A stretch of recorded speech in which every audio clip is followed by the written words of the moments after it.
Well, why would I lie? What's the point of lying if I'm trying to lie about somebody and like, I don't know, smear them or something like that? Why would I then hide my streams, man?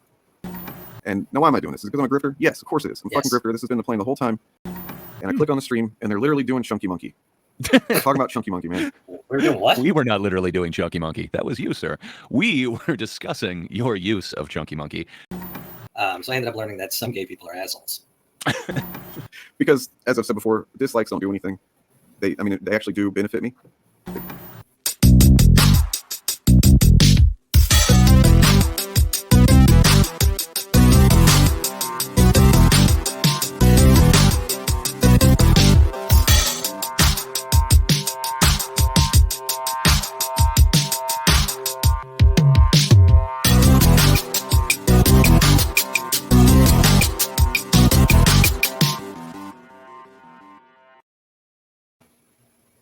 Hey. So, episode 5. All right, this time it's actually 5. I think I screwed the number up the last couple times. But yes, just be honest. It's all we got to do. Okay, so it's been a couple of weeks. It's been a minute. Yeah. How you doing, man? It's been almost 2 weeks since we premiered the last episode, but I guess we've talked since then. But yeah. How's your life been for the last couple of weeks? Can't complain. Work's going good. Life's going good. Family, friends, all kinds of goodness. What about yourself?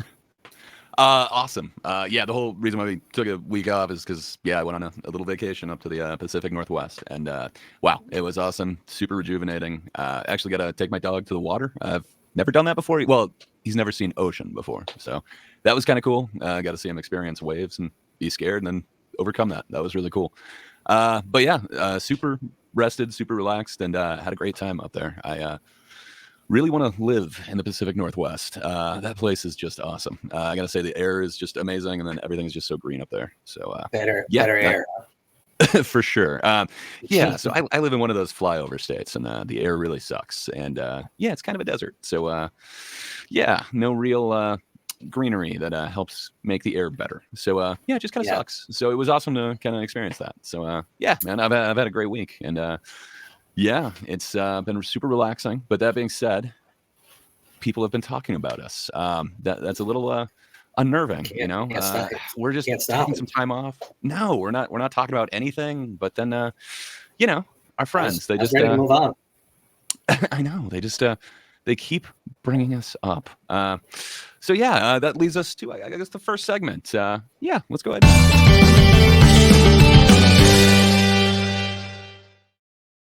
Okay. I like the logo. Yeah. So we're gonna catch up with some actual friends here. Thanks for the logo, man. I've been really working on this. So, I'm thinking we got some actual friends here. We should be able to we should talk about our actual friends, I think. It just makes sense. And thanks. I was really toiling away on the I wanted to make a font that is my own. And I think I achieved. It looks like it took a lot of work. And it did. It says to me actual friends, and it says that you actually put a lot of work into it and made it your own. I'm glad that reads. I really appreciate it. Beautiful. But so we had some actual friends of the show give us some shout outs. Let's take a look at these. That's always nice. Yeah, I'm the non-interesting person amongst the crew. I just I show up for Sundays and then I return back to the shadow. Well, I'll have to go. Your name was mentioned by one of my detractors who. Whoa! First off, Dane's got a detractor, and someone happened to mention Morgan. That's weird, huh? Morgan, yeah. I want to see this now. You really don't. It's one of these people that they're definitely trying to get our attention, my attention, and any attention, and they were fucking bad faith is like all get out. They're all get out. Bad faith as all get out, huh?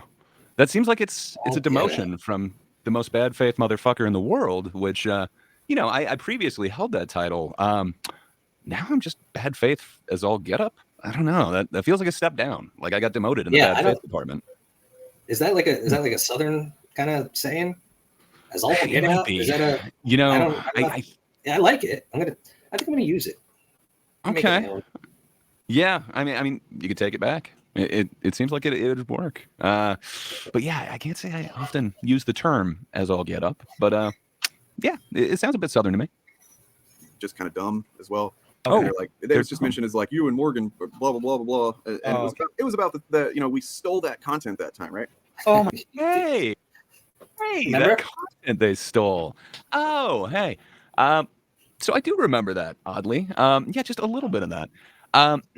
Did we ever actually like call out Morgan or anything like that? I think we specifically said.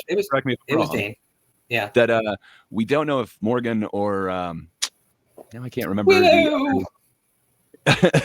Willow, that is correct. Yes, sorry. That took me way too long to actually understand what was said there. Yes, you're correct. Willow. I don't think we called out either of them. We said, in fact, they might not know the entire backstory behind this, but Dane does. Right. I don't know. I think any of the bad takes that Morgan or Willow would have had, I do believe that is based on the priming that Dane gave them. But yeah, I don't know. I'd like to offer them some good faith. I don't think we ever actually brought up Morgan's name to like criticize them or anything. I thought it was awfully disingenuous of Dane the way that he kept framing it. But I don't think I held anything against Morgan. But I don't know. I guess he's trying to bring everybody else from that stream into it. But no, it's like I just can't think that anyone else did anything wrong. You know, it's like that kid that goes picks a fight with somebody and then goes over to his buddies and are like, "Did you see what these guys are saying about us?" It's like that does describe Dane awfully well. The second you started saying that, I was like, "Oh, I know where he's going with this," and he's right. Yeah. That is totally Dane. Yeah, they're trying to fight with us. They're trying to fight with all of us. Yeah, that really kind of describes Dane. So he's dragging Morgan into this. Morgan, again, we got nothing against you. We don't think that you knew the true backstory of this. Maybe you did. If so, that is a little scummy of you too. But I know that Eric and Dane know the backstory on this. They are scummy in this situation. I don't know. I think you were just reacting to something that somebody else brought. I have nothing against you for that. My God, we stole the thing he sent to someone, right? Like, the thing that was sent to our friend, which was not in DMs. I just want to stress that again. It was sent to his friend in DMs. That would be, he DM'd these questions, and then he decided to share those DMs with Dane. If you want the receipts, go back to our other videos. We kind of covered this very extensively. But sorry, I interrupted you. Please go ahead, Patrick. No, that's okay. Do you know the fun we could have had had we really thought that these were like bad faith questions and that they were going to get to Dane and Dane was going to read them on a stream with Morgan and Willow? I could have come up with so many bad faith questions. But I do kind of wish I don't know. It would make us different people for sure. Question number 1: why are you gay? Like it would just be like. And then we have a video clip for you to watch for this too. And of course, you got to bring up that meme clip. All right, that would be question number 1. I think that would make sense. In intellectual property, just a list of questions that were then given to us with permission to discuss on stream. We stole that. Yes, they were given to you by DJ Eric. Yeah, and they were not intellectual property.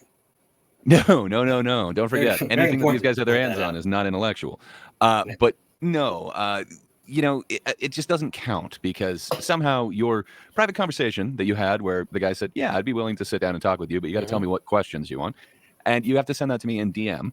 Somehow that was you giving blanket permission for him to share that with somebody else to then share with the world on a stream. Yeah. I don't know. How did you not expect that? That's just, it's boilerplate. Like you don't even need a contract for that. Like there is no intellectual property. Like, come on. You should have known. I just thought all gay people were like good-hearted.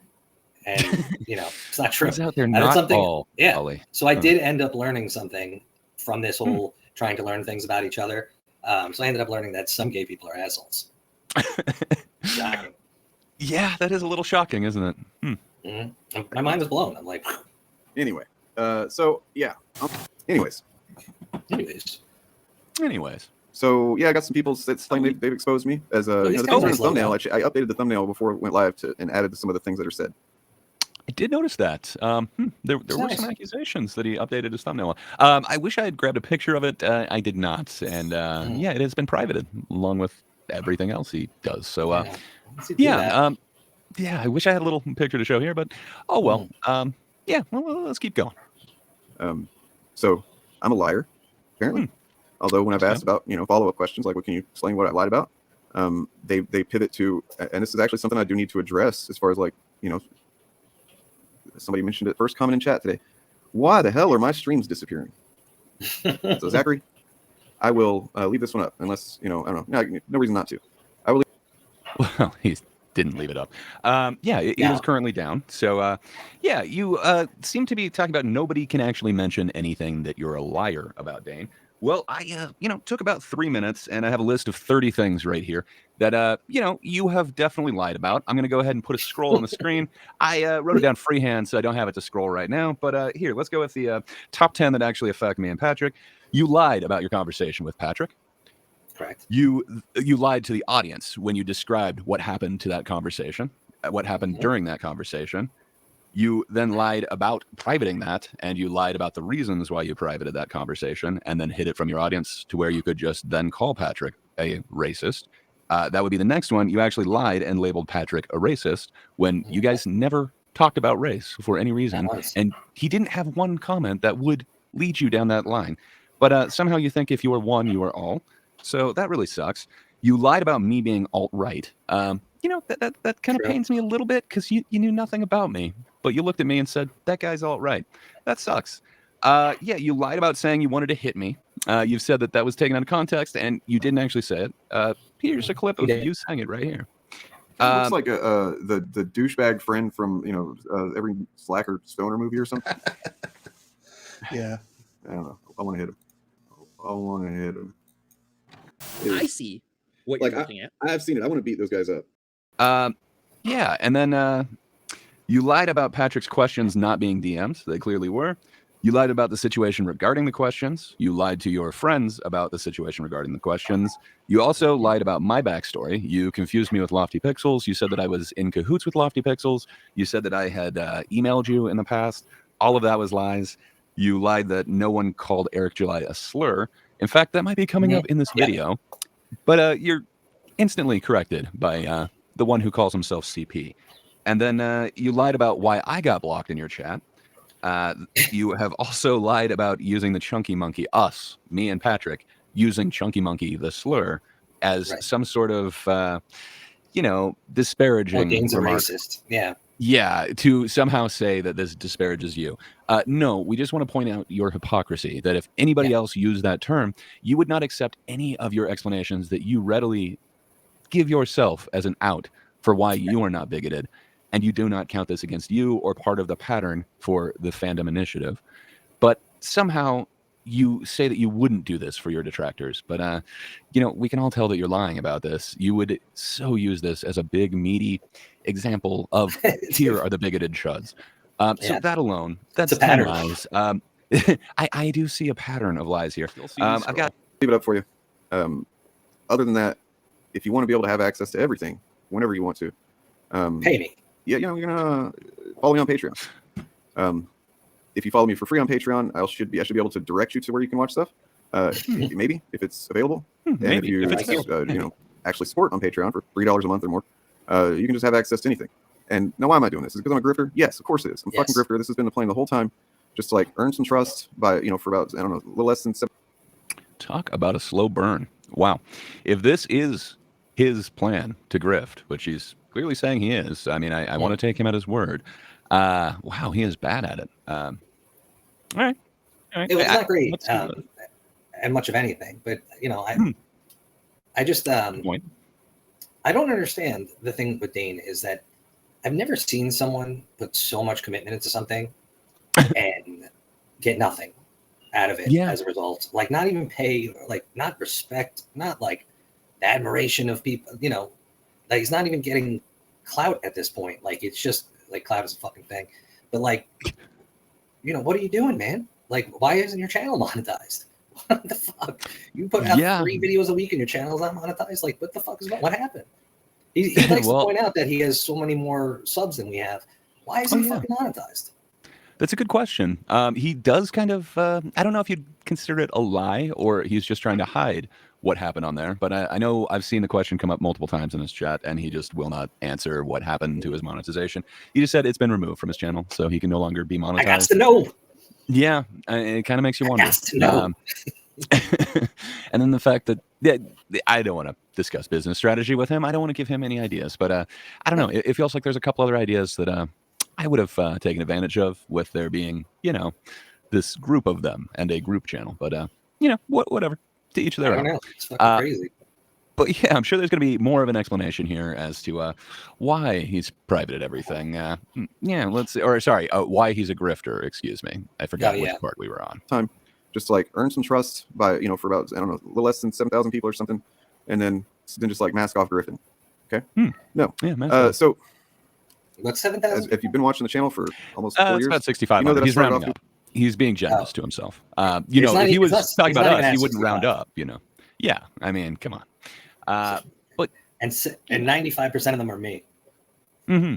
But no. He's gonna go ahead and round up 500 on his count to you know, make himself feel a little bit more of a man. That's fine. You know, we're not lying. I think the day that we're recording this, we have 207 followers, which is awesome. And I'm proud.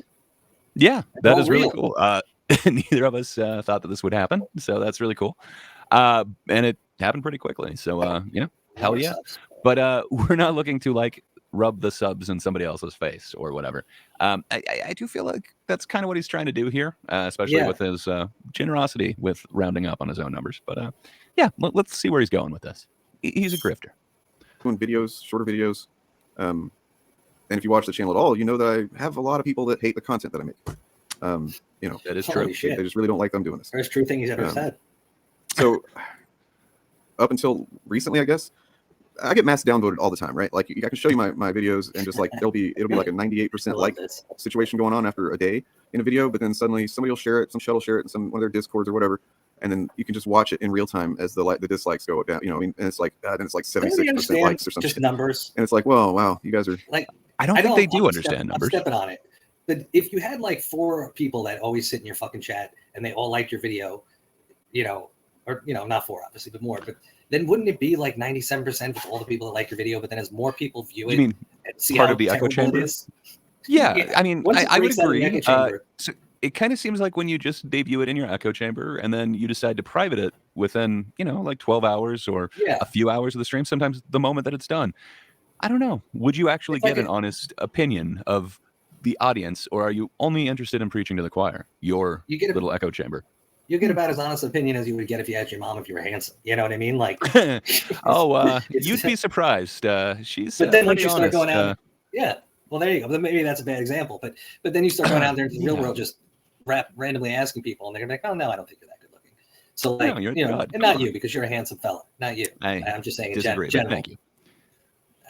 But they, so I don't think he understands that. Like when more people see it, it gets downvoted because he's a fucking asshole. But I'm sure he's got a perfectly good explanation for his downvotes. Oh, I'm sure. And you know, it sounds like he's saying that you know, the downvotes, they don't affect anything. They're a good thing. So let's keep listening about the downvotes. They don't mean nothing. Apparently they do. I don't know. Let's hear. Really showing me because, as I've said before, dislikes don't do anything. They actually do benefit me. They benefit the content creator because it's telling everyone the algorithm. Now again, we're not telling you to go ahead and mass downvote his things. That would be wrong and that would be weird. But apparently it helps him out if you do downvote his content. Yeah, so help him out. If you happen to be on his content and you don't like it, you know, don't fear that it could somehow negatively affect him if you do hit the downvote. He just wants your honest opinion. If you're there and you feel that opinion, just remember it's not going to hurt his feelings. So that sounds good. That's big of him. You know, it is. But apparently, downvotes are a good thing. I don't know. That seems a little weird to me. I don't know. Let's keep going. That person is engaging with this content. Not that they like it or dislike it, really, just that they're engaging with it. Kind of think the downvote it's not like it means buries my video or something like that. But what does have over a period of time, what can have an effect on the channel, the health is, you know, if you've ever done YouTube or know any YouTubers, there's the retention is a fucking crucial metric. So like. That is true. And, you know, I've actually been looking into our analytics on retention. And, hey, people have been watching a lot of these really long videos. So that's really cool. Thank you, guys. Awesome. Thank you for watching this. Thanks for sticking with us. We're trying to make it a little bit more interesting. We're having more defined segments to hopefully move it along a little bit. But hell yeah, we really appreciate you guys with your retention and how long you guys are watching these videos. Yeah, apparently one way that you really could hurt a YouTube creator is by just watching a few seconds of their video and then clicking away. So that sounds bad, and we really appreciate that you guys aren't doing that to us. Hell yeah, that really it makes us happy and feel like we're actually creating something cool here. Because we're better. But I'm sure one day we will get detractors, and they will mass downvote, and you know, apparently that's going to be a good thing. If we're like Dane. Then we'll really be hitting big time. how long you keep people on your video, right? Like, so if I make a 12-minute video and people's, most people stay on for, I don't know, 10 and a half, 11 minutes, that's pretty damn good. Because a lot of people, you'd be surprised, but a lot of people click off of videos way before they're done. True. However, they suck. If you build your channel making videos like that are 10, 12, 15, 20 minutes long, and then you start streaming, and now you've got a whole lot of, especially once you're doing 3 streams a week with 3 different shows, and you're not making any of the other content anymore very much, right? Like, you're not uploading just shorter uploads. So he's talking about you would have an archive, like a giant plethora, a vast quantity of content out there that your fans could then watch and enjoy, right? Like, wouldn't that be the answer? But he's saying that somehow, if you used to do short videos and now you're doing long streams and you don't get as much views and you don't get as much view time, you should just delete it and pretend like it never happened. I can kind of understand Dane's logic in a I'm a fucking dickhead piece of shit way, but well, I mean, aren't we all? Just like normal. So, but all of it is fucking moot because he's not monetized. What fucking difference would it make to anybody? What difference would it make what Dane's analytics are? He said, I'm not monetized. I can't be monetized. I never will be. We'll fucking find out why, Dane. I know you're watching. We're going to fucking find out. But, somebody might actually respond or, show you your hypocrisy. There could be a whole other these videos. I mean, I don't want to, be a conspiracy theorist or say that he's hiding something, but seems like he is. Yeah, it kind of feels like it. But maybe he's going to explain it further, and I'm just being cynical here. So perhaps we'll get more of an explanation. Yeah. Well, then you also have a horde of anti-fans who just we're trying to prove something. I don't know. Now. Well, I guess they're proving something, that they're really desperate and that this is the best that they can do to retaliate against me for my my opinions and the facts that I convey. Because over time, what it does is it has a negative effect on the channel in general. My channel's not dying; it's not like at risk or anything like that. But I can see where if chuds show up and mass downvote a video, they're definitely not watching, or stream rather, they're not watching the stream for 3 hours. They're probably not watching it for 5 minutes. So it's a bunch of chuds clicking on the video long enough to dislike and then say their copy pasta in the comment section that makes them feel good. They get a little pat on their head, and then they go. And that has an effect on the health of not the health, but like the stream in general, how it's working the algorithm. And I kind of just don't want to let them have that. I have no faith in myself, is what he's saying. It sounds like it. And, he doesn't think that anybody who is criticizing him could possibly have a point. And if he keeps hearing it over and over again, clearly they're all being sent from somewhere. Yeah. This can't be authentic, and these people can't all have the same opinion. Yeah, it's, I don't know. It seems like a duck and it quacks. I got a feeling it walks like a duck. I could be wrong, but I just got that feeling. No, I don't want to let them have Zachary Williams never got to see this shit. Another reason that I've been doing it is poor Zach. I'm not monetized on my channel. So initiative streams, poor Dane. They can be monetized on Bob's and Turf Nation's channels because they are monetized. Don't you have a monetized. So Fandom Initiative why channel? would I leave mine up to take some views away from potential views that could go to them? Right. So if it's an initiative stream and you miss it on a Wednesday, good chance that Bob might have his up. Although some of those I know that he puts for his members as well. It's weird that up until this point he's never fucking mentioned make that. past live streams and stuff just like members only. Yeah. If that was the point of doing that, and then mention it like, hey, I'm not sure what he does on Bob's. Yeah, it seems like that is definitely something that he would have addressed if that seemed like a big issue before. What's that called? It's like is that a cope? Is he coping? It does sound like there is a bit of copium being huffed right here. Okay. I think so. Yeah. But I'm sure he's going to straighten it all out and start giving some facts. And it'll all make sense. His streams at this point, he hasn't been streaming on his channel for very long. But and then another reason is because then I can take that stream, and you notice we do segments on our streams, right? That's intentional for a few reasons, but I try to think of segments as something that if I cut this out of the stream later. How novel. He has segments. Well, this is, it's awesome to be in the presence of a pioneer in broadcasting to come up with segments like that. It's just wow. Now I don't know a lot about YouTube editing and stuff, but is that a thing? Like you couldn't? No, not at all. So like Bob, make a for instance, video that's smaller. Yeah, so that's what Bob does. So he actually leaves up the full one. Usually, I guess lately he's been trying a couple different things, but he used to leave up the full video and then he would just cut out some segments. Yeah. So if you didn't want to watch, like the 3-hour stream, you could just watch the 20-minute segment. There's nothing on YouTube that says that you can't do that. I don't know that it would necessarily take away from the actual stream to only be able to see, to be able to also see this 20-minute segment. I don't know. It might cut down on some of the return views, but it feels like it would open it up to a whole bunch of people who don't have the 3 hours or wouldn't necessarily find this part in the half hour of the 3-hour show that they would actually watch. So I don't know. It makes sense to me to have both and then give your fans both options. But Sure. I don't know. That doesn't seem to be a possibility with him. He's saying that the only way that you could get people to watch it is to cut it out, not to do that in addition to the stream. I don't know. I don't get that. It's definitely something that I've thought about doing with some of our stuff. Do we cut it out and make like a shorter segment? Yeah, I think we'll probably end up doing some of that in the future. But yeah, I don't plan on privating these streams or videos. I want a short. I don't even know if I like shorts, but I want a short. I can't remember who it is. Somebody put a timestamp in one of our comments when I start yelling about DJ eating his McDonald's. And it wasn't that I was saying what somebody else wrote. It's so funny to me. Somebody timestamped it perfectly. I can't remember who wrote that comment, but I pressed it over and over and over because it's so funny. It's like, you fat fucking piece of shit eating your fucking McDonald's. I can watch that over and over. I think it's the same person, and they've put like 4 to 6 timestamps in our comments. They're hilarious. I don't know who they are, but I've kind of enjoyed some of the timestamps that they put in there. So enjoy it. We're definitely not taking down the stream, so clip away. So let's hear a little bit more. He'll definitely explain it to us. We'll fully get the grasp of it soon, I'm sure. Why he can't have both the stream and the clip up. It's one or the other. I'm sure he's going to explain it because I don't get it. Personally, I'd rather just put both up and, get both markets. But let's see. He'll explain it. On and upload it, will it work as a video? And so, if I am privating the stream because it's got a segment in there that I'm like, this is a really good segment, but it's 2.5 hours into a 4-hour stream. You know what I mean? Not many people are going to see that.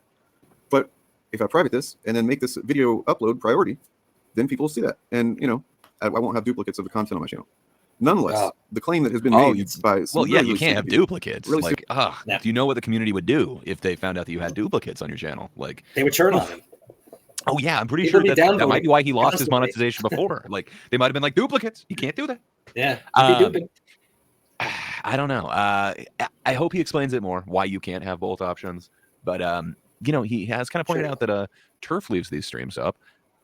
If he's clipping them out and Turf's leaving it up, is that double dipping in the audience? Is the fact that you have the stream on on 3 channels, is that triple dipping in the audience? Like, you're not really addressing these. Instead, you're just saying, I can't have my stream up on my channel and have a clip, so I'm only going to have these clips. I don't know. It doesn't seem to make sense to me. Hoping he offers more of an explanation. Let's see. Something's really dishonest. Sorry, go right ahead, man.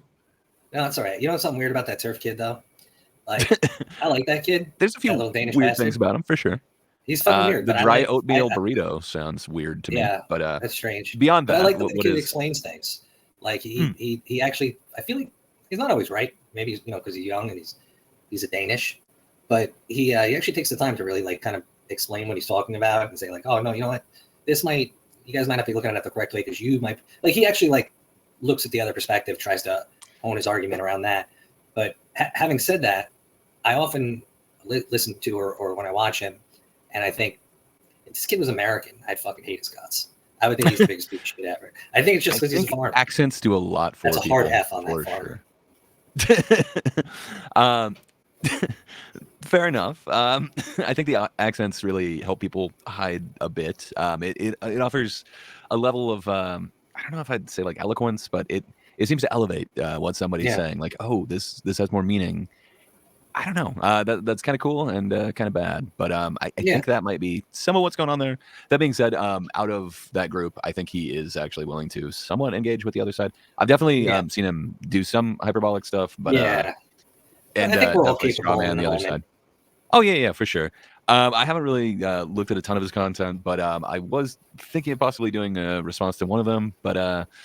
Yeah, that's something that we can talk about in the future. Yeah. But you're right. I do think he has a unique place there. And I do think that part of his explanation is great compared to his other comrades, I should say. Right. He definitely offers way more of an explanation. Let's see if Dane can muster up some of that explanation right here. I mean, I can't stress how fucking dishonest these people are. That proves I'm lying about something. That was what the response was when they're like, oh, I've already proved you're lying. And I'm like, what did I lie about, dude? Please tell me. So I think part of what happened here is Ed had a debate that he did a premiere on, And I think both you and Tiamat were kind of going back and forth with Dane in the comment section there. Yeah, because Dane was picking on my friends and using ableist slurs again.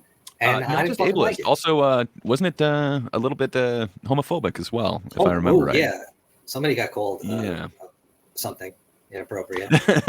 I do believe he, much like Ed, so Ed previously used gay as pejorative when referring to both of us. And, he thought it would be an insult to say, when are you guys getting married?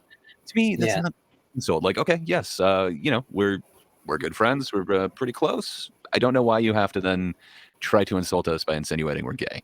I said we should rent the space in his head far away. Well, I'm pretty sure we've already got that booked. Perfect. But with the chat, Dane again kind of did that same thing. Or am I remembering wrong? Was it Ed? No, I believe that was. No, it was Dane. Okay, I was gonna say I thought that was Dane, but I wanted to double check that we weren't just going to the same. So Dane happened to mention Patrick and your lesbian friend Gray. Yeah. So he said Patrick, Tiamat, and your lesbian friend Gray. So fair enough. I mean, I do have a lesbian haircut, so it's hard to fault him on that. I think he actually watched my interview with Ryan Roger Athay. And with that, I think at one point in there I mentioned I had a lesbian haircut, and that was like a day or so before the chat. So Dane watches every fucking thing we do. So, because it's so funny. So. Anything that we talk about somehow ends up on Dane's lips all the time. Any insult we use, any fucking joke. One of his tiers on his fucking Patreon is now called Based. Like, go fuck yourself, Dave. Like, come on. It's kind of funny, but So I think some of this is stemming from that, and I do believe that Tiamat is going over that with a couple of other people, and I think he'll kind of go into that a little bit later, but pretty soon. So hopefully you guys get the whole story on that. Otherwise, we do have some screenshots. We could always kind of go through that, but it's just kind of back and forth in the chat, and all right, let's see if he'll explain. That's true. But I think some of this kind of the context of why he's saying these people are calling him that. I believe Tiamat kind of mentioned that he privates or deletes all of his streams, and we've also brought up that accusation in our streams. I don't know the reason why he's doing it. It's all theory. That's the thing. No one's ever. Once again, you can just add it to the list of lies. Nobody's ever said this proves it. Yeah. Nobody's ever said that. We're all just like, well, he's probably fucking hiding him because he doesn't want people to know what he's saying because everything he says is fucking bullshit. I think so. I don't know. I think he's definitely hiding them. Is the feeling I get? It is just a feeling. I can't mind read, but I feel like it's hiding of some kind. Yeah, it feels like a shameful type of act. All right, let's keep going. What am I lying about? Because if I made a mistake or something, then I'd like to know. I do not believe that I have lied about anything. However, there's always possible. It's always possible I made some mistake that, if I'm not aware I made a mistake or I contradicted myself or something like that, that it could be seen as effectively a lie. You know what I mean? So if that is the case, I want to be accountable for it. I want to reconcile that and talk about it, because I don't like not being accountable for my mistakes. I don't like not reconciling problems like that. But the best that I was given was that because I hide my streams. Why else would I hide my streams if I'm not lying? Well, why would I lie what's the point of lying if I'm trying to lie about somebody? And like, this is so stupid. What is the point of trying to lie if I'm trying to lie about somebody? He does have a way with words. Now I do know where he's going with this, but that was very eloquent. I just thought I would, point out his way with word. All right, let's go back just a little bit and let's hear this one more time. Not reconciling problems like that. But the best that I was given was that because I hide my streams. Why else would I hide my streams if I'm not lying? Well, why would I lie what's the point of lying if I'm trying to lie about somebody and, like, I don't know, smear them or something like that? Why would I then hide my streams, man? Like, these people don't fucking think things through at all. Well, I mean, there is that whole, the first time you hear a report of something, it's kind of the fact that sticks with you. So, if you're lying about people, calling people grifters, making really bad accusations about people, perhaps even calling them, I don't know, the worst thing you could call them, like PDF files or something like that, like the clip you used to drop about Eric July, where he was calling somebody fucking children, but you decided to clip it so that it sounds like he was either advocating for a really horrible act or, something like that. It seems like you might be hiding that or intentionally making that unavailable so that other people don't have access to that. I could be wrong, but it is just a theory. Why don't you tell us what is the reason why you private or delete all of these streams? I have a thought though that I just want to go. There's a multitude of reasons he's hiding his streams, or that I theorize. Like one is obvious. Yeah. I don't Sure think it's not just one reason. Yeah, I'm sure it's a multitude of shame. One is I don't think he wants people to really see how many people are viewing his videos, and the comments. You can get rid of those as well, right? Because we know how much Dane likes to gatekeep his comments. The lies are an obvious thing, but what's always funny to me with Dane is Dane highly overestimates his abilities when it comes to reach and like who actually gives a fuck what he thinks. And the thing is, like, he's like, oh, why would I smear these people when I want them to? Like, no, man, it's more like when the big guy's walking away from you and you're like, fuck you, man, and he turns back around and you're like, no, I didn't say anything. No, he said it was the guy. Like, that's more what this is like. It's like, I'm gonna say whatever the fuck I feel like saying, and then I'm gonna hide it so nobody can call me out on the shit. It's not like we think you're fucking trying to like take down it. Like, you're gonna take down fucking Eric July or the drinker and anybody. You can't take down fucking your own pants. Like, you're not getting there. So it's not a smear thing. It's not what would I should do. It's that you're a fucking pussy.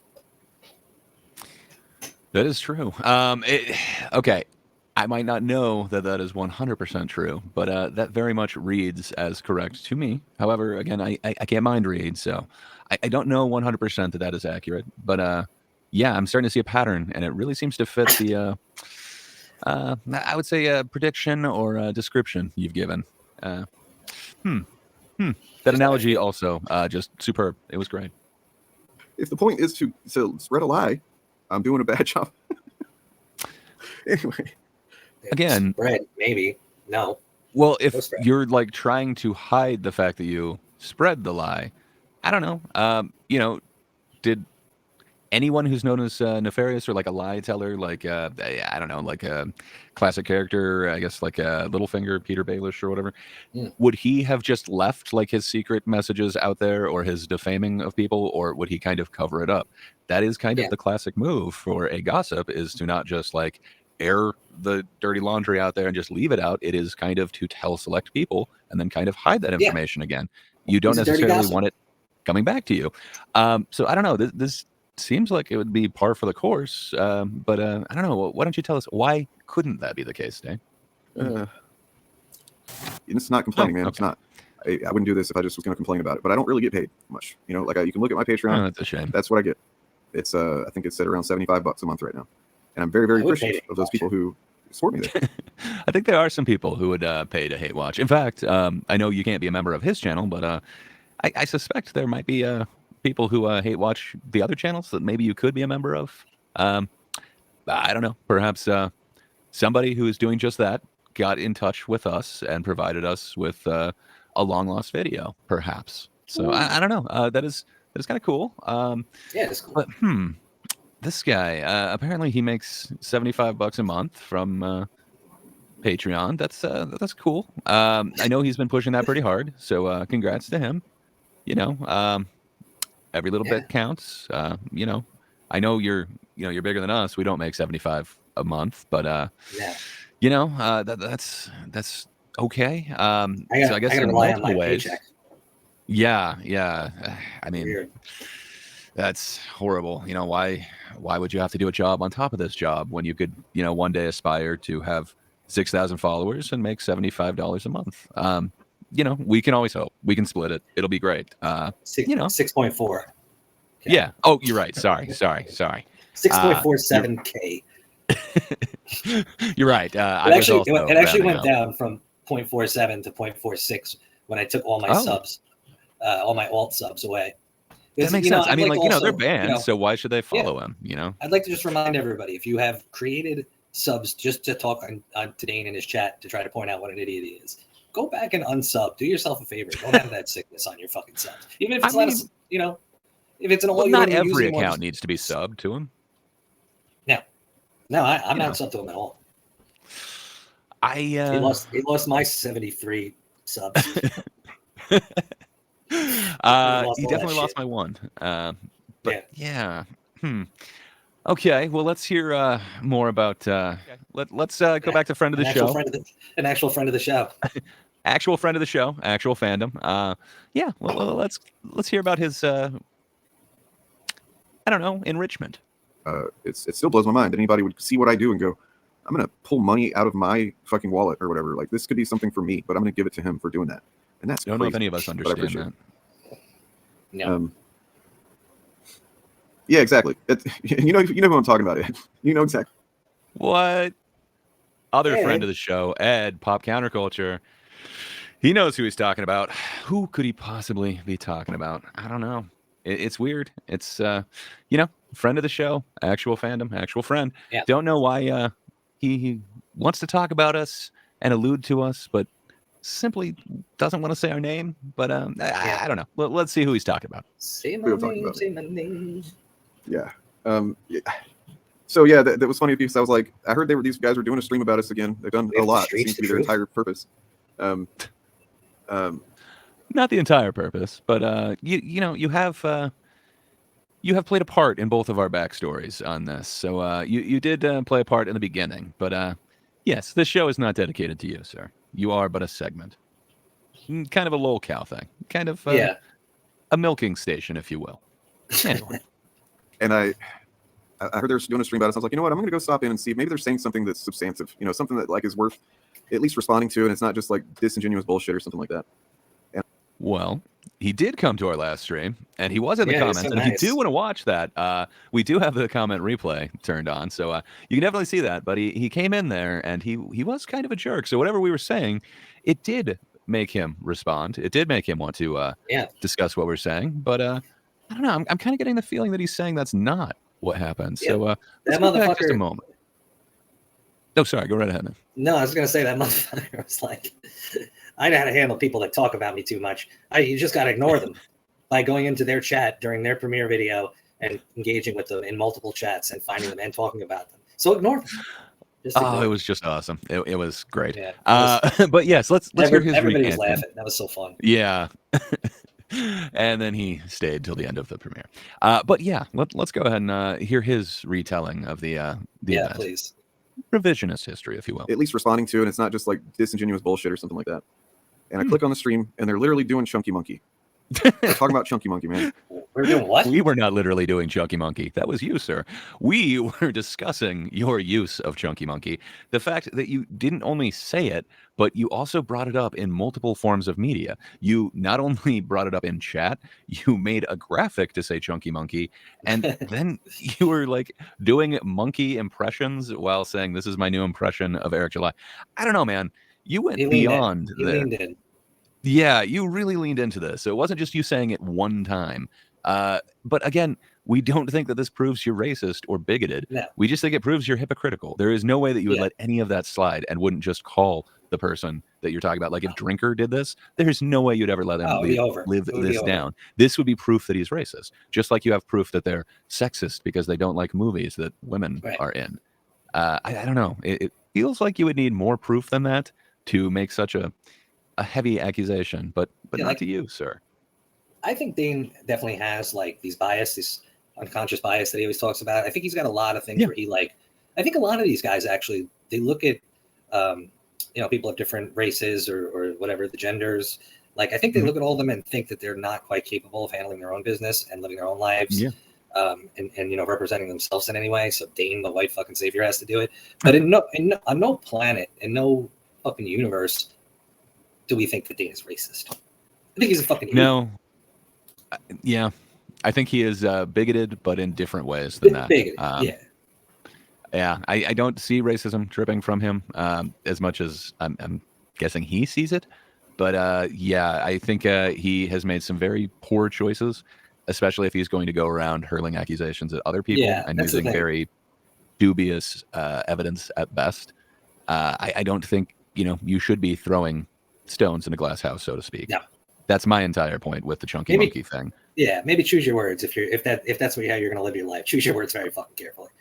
Well, especially if like your standard of calling someone a bigot is a pattern, and you have done this same thing numerous times or leaned into it numerous times, Yeah. enough that, one could say a pattern has formed. That would be enough for you to call somebody a bigot. So why would you think that you aren't called one, and why don't you address that? Right.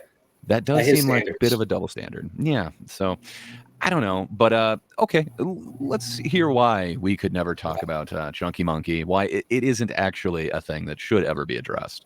Okay. Right. And I'm just like, are you fucking kidding me, dude? Like, the fastest way to, get anybody that's not already on your side of things to just dismiss you is to fucking give a shit about Chunky Monkey. Is that in general? People who don't understand what racism is, excuse me. Oh, so apparently we don't understand what racism is, but the guy who called a black man Chunky Monkey, he understands what racism is. That makes sense, I only have, no track record of calling people slurs. Right. But, you have friends that do regularly call a black person slurs, at least a slur, and then, mock his weight. You have called that same black person an animal, an overweight animal. I don't know, man. I don't know if you are the expert on racism that you claim to be. Yeah. But okay. Yeah. Keep your side maybe of the he'll street explain clean. why he. I don't know. Maybe he's going to go into it and give us all the information, explain why we are not qualified to say, hey, this would meet your racism standard. But he's qualified to say what is and isn't racist. I mean, he did used to read X-Men, so. Oh. Did he watch Star Trek: The Next Generation? Yeah, so he's got double passes then. Yeah. Oh. Like hell. Okay. Well, that explains it. To just dismiss you is to fucking give a shit about Chunky Monkey. People who don't understand what racism is, excuse me, people who don't understand what racism is, people who don't actually talk to people of color, or anything, that don't look up information, they think that Chunky Monkey is just this egregious fucking, racial slur. And, we address this whenever I fucking said it, that it's not. And now, is it something that you want to say to or about an African-American person? Fuck no. Because generally you just want to not do that. It's fucking, it's cringe. It's just cringe to compare a black person to a primate. It's just cringe, guys. That's why we don't do it. And you generally don't want to do it. And, if he saw, Critical Drinker or Geeks and Gamers, if he saw one of those guys call a black person a primate, he would say, that's cringe. Come on. Can you imagine? You're being cringe. You're being so cringe. Take Drinker or any one of those big fellas that they're big whales that they like to go after. Take them out of it. Could you imagine if you or I or one of our friends was like in an argument with one of Dane's friends? We were like, listen, you fucking chunky monkey. You shut your trap. They'd be like, whoa, should have called him the racist. It's a racist slur. There's a slur. Like he would turn into Hank Hill immediately. Just that, like, whoa. Oh, Bobby. So I mean, I don't know. He just doesn't. He doesn't get it. But to act like because I tangentially said that phrase, quoting Iron Man 3, he tangentially said that I'm just like. And then he typed it out and put it in graphics. And then he made a joke in somebody else's chat about he has to pay the progressive lobby so much for an overweight, obese primate reference. And then again, I can't remember where else he said it. But he's brought it up like multiple times. It's not just one little transgression about it. Yeah. And then he tried to defend it on the Adam and Sid show by saying like, well, I have looked up chunky and monkey together and I can't find that anywhere. So it's not a slur. It's like, do you think anyone has any problem with you just saying chunky? You think it might be the monkey part about it, and that might be you using poor language. But have you tried just looking up monkey and then looking into that? I'm pretty sure. I'm sorry. Yeah, but no, that is the one thing that he has never tried, and he never will. That is the one thing that apparently him and Adam agree on. You will not apologize. Other than that, there's nothing. Well, and apparently sandwich jokes. Those are the two things they agree on. Other than that, nothing. But getting back to if that's the worst you've got, man. If that's the worst thing you've got against me, fucking find a new grift or find a new smear target or something. It's just the only thing he's willing to talk about in front of his fucking cronies. Unless he's stealing. Yeah. But no, we got plenty. Apparently, he's just a smear target. So. Actually bringing up what he said and the different ways that he said that in different media, that's smearing him. But what he does is just expose grifters. So, okay. We're completely different than them. He's not obsessed with them, but we're totally obsessed with him. Okay. Right. Well, getting back to actual fandom. Let's hear what he has to say. Friend of the show. actual friend. Oh, wait, what does Chandler have? Hey, Ed's talking about us. We are unique. Thanks, Ed. You know, I feel like there's something special that we got going on here. Thank you. I know, it's true, man. It's really telling. And we're going to talk about a new instance, not from these guys. Ed, we've got so much more. This is not all we got. This is the first segment. We're doing more today. This is just, we're getting started here. Just wait. I says we say too much good shit for them to hit us back with anything recent. Okay. I mean, I was just on vacation. Otherwise, we would have responded sooner. I'm sorry. I was working. I was having a job and life. But something kind of odd happened. If you're in our Discord server, the House of F, that's mine and Turf Nation Organized Chaos server. House of F. You might have seen this. Something went down, and it was kind of wild. So Chunky Monkey Mark is from a few months ago when I quoted an Iron Man 3 line referencing a picture that we were looking at of Eric July when he was a bit of a thicker guy. And I was literally just in, my fucking autism movie quote as dialogue, real life dialogue brain. Self-diagnosed. Just pluck that out of Iron Man 3 when he's catching the people that are like, falling from the plane. And he's saying, oh, we're doing barrel of monkeys or whatever. And then the last guy is a chunky guy. And he says, oh, he's a chunky monkey. And I said that, didn't fucking even register. And then Sketchy got hands. Reggie kind of jokingly pointed it out to me. And I was like, oh, dude, come on. And if you remember Sketchy is the gentleman that gave the chunky monkey pass to Dane, as he's kind of explaining. He is Dane's black friend. As you remember him saying on Adam and Sitch, he does have a black friend, and he did give him a pass. This is the same friend who also uses other slurs for Eric July and regularly calls him Ashy and is told to stop. I call him Ashy. I call him... Yeah, I wouldn't repeat the rest of what he says because he's that egregious. That's the guy that gives you the monkey pass. I don't know, man. Okay. I think, again, you might be the expert on racism. It is the sea in which you swim. I do get that. Perhaps, I'm... He was born of racism and rose from the fiery... That is the story. And then he was saved by X-Men and Star Trek: The Next Generation. Good for him. I'm glad that he was able to see the light. And then I was like, well, that's fucking stupid, but because I know that nobody in my audience actually thinks that I was doing that in any kind of racial way or whatever. And also I know that my audience generally trusts that if I did do something that I felt was harmful. Now look, I would never do it, but if I did it, okay, my audience is cool. Okay, so we're cool. They wouldn't tell on me. Or was told was harmful by someone who fucking cares about this stuff, then I would be accountable for it. Right? Really? So literally nobody who has ever cared about this has told you that it was harmful. That's weird. That seems weird. So everybody who's brought this up to you, and there are multiple, nobody really cares about it. That's strange. That's very strange. But if they did, you totally would have apologized and everything. Okay. That makes sense. Do you think he would hold to this? Like, you think? I think so. I think the second that the second that a person of color said anything to him about this hurting them, I'm sure he would say, you're right. That was horrible. That is unintentionally racist of me. Sorry. I'm sorry. I bet you anything. He couldn't say sorry fast enough. That would it would be the least he could do in that moment. I think it would actually, I think it would. I think it would definitely eat him. I think, we could definitely test. If there is anybody out there who does feel that is offensive, let Dane know. He wants to know. He wants to make amends if he has done anything wrong. Senator. Yeah, he does want to do better, and we should help him out with that. Single person said a single thing to me about it, and I saw plenty of people just kind of dismissing it that are on the left, anti-racist people, because they know it's fucking stupid and that it's a disingenuous thing. On your political side of the aisle have dismissed it, even though they wouldn't if it was somebody on the opposite side of the aisle. That's interesting. Okay. The people that are bringing it up, almost without exception, are people who defend Eric July generally and the things that he says. I do not defend Eric July. I do not defend the things that he said. I think that he was baited by Bob into saying some really nasty shit, and I think he crossed the line, and I think he said some really nasty shit in that debate with Bob. I don't think he should have gone there. I don't think the Tyrone comments, as funny as they are, were warranted. I think he then did a lot of mind reading and everything on his part too, to come up with a lot of those insults. And he then went to some weird racial shit too. I don't condone that on any side. It seemed really shitty to me. So I wish he hadn't done that.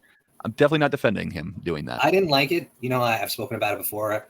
I didn't like how he talked about, you know, Bob's parenting and whatever else. But, you know, I watched refresh. I brought him up the last time we streamed too. What was the guy that did the really in-depth Bob? Alistair Hakon, I believe. Yes. Okay. So I watched that after the last time we streamed, and I think it was like 3 hours, but I watched. It was great. Yeah. Same. Kid did wonderful. Yeah. And I'm like, and it's getting the recognition it deserves, man. Yeah. That dude is awesome. He's really smart. And then at the end of it, I was like, "Fuck you, Bob. You're probably a terrible parent." like it totally turned me.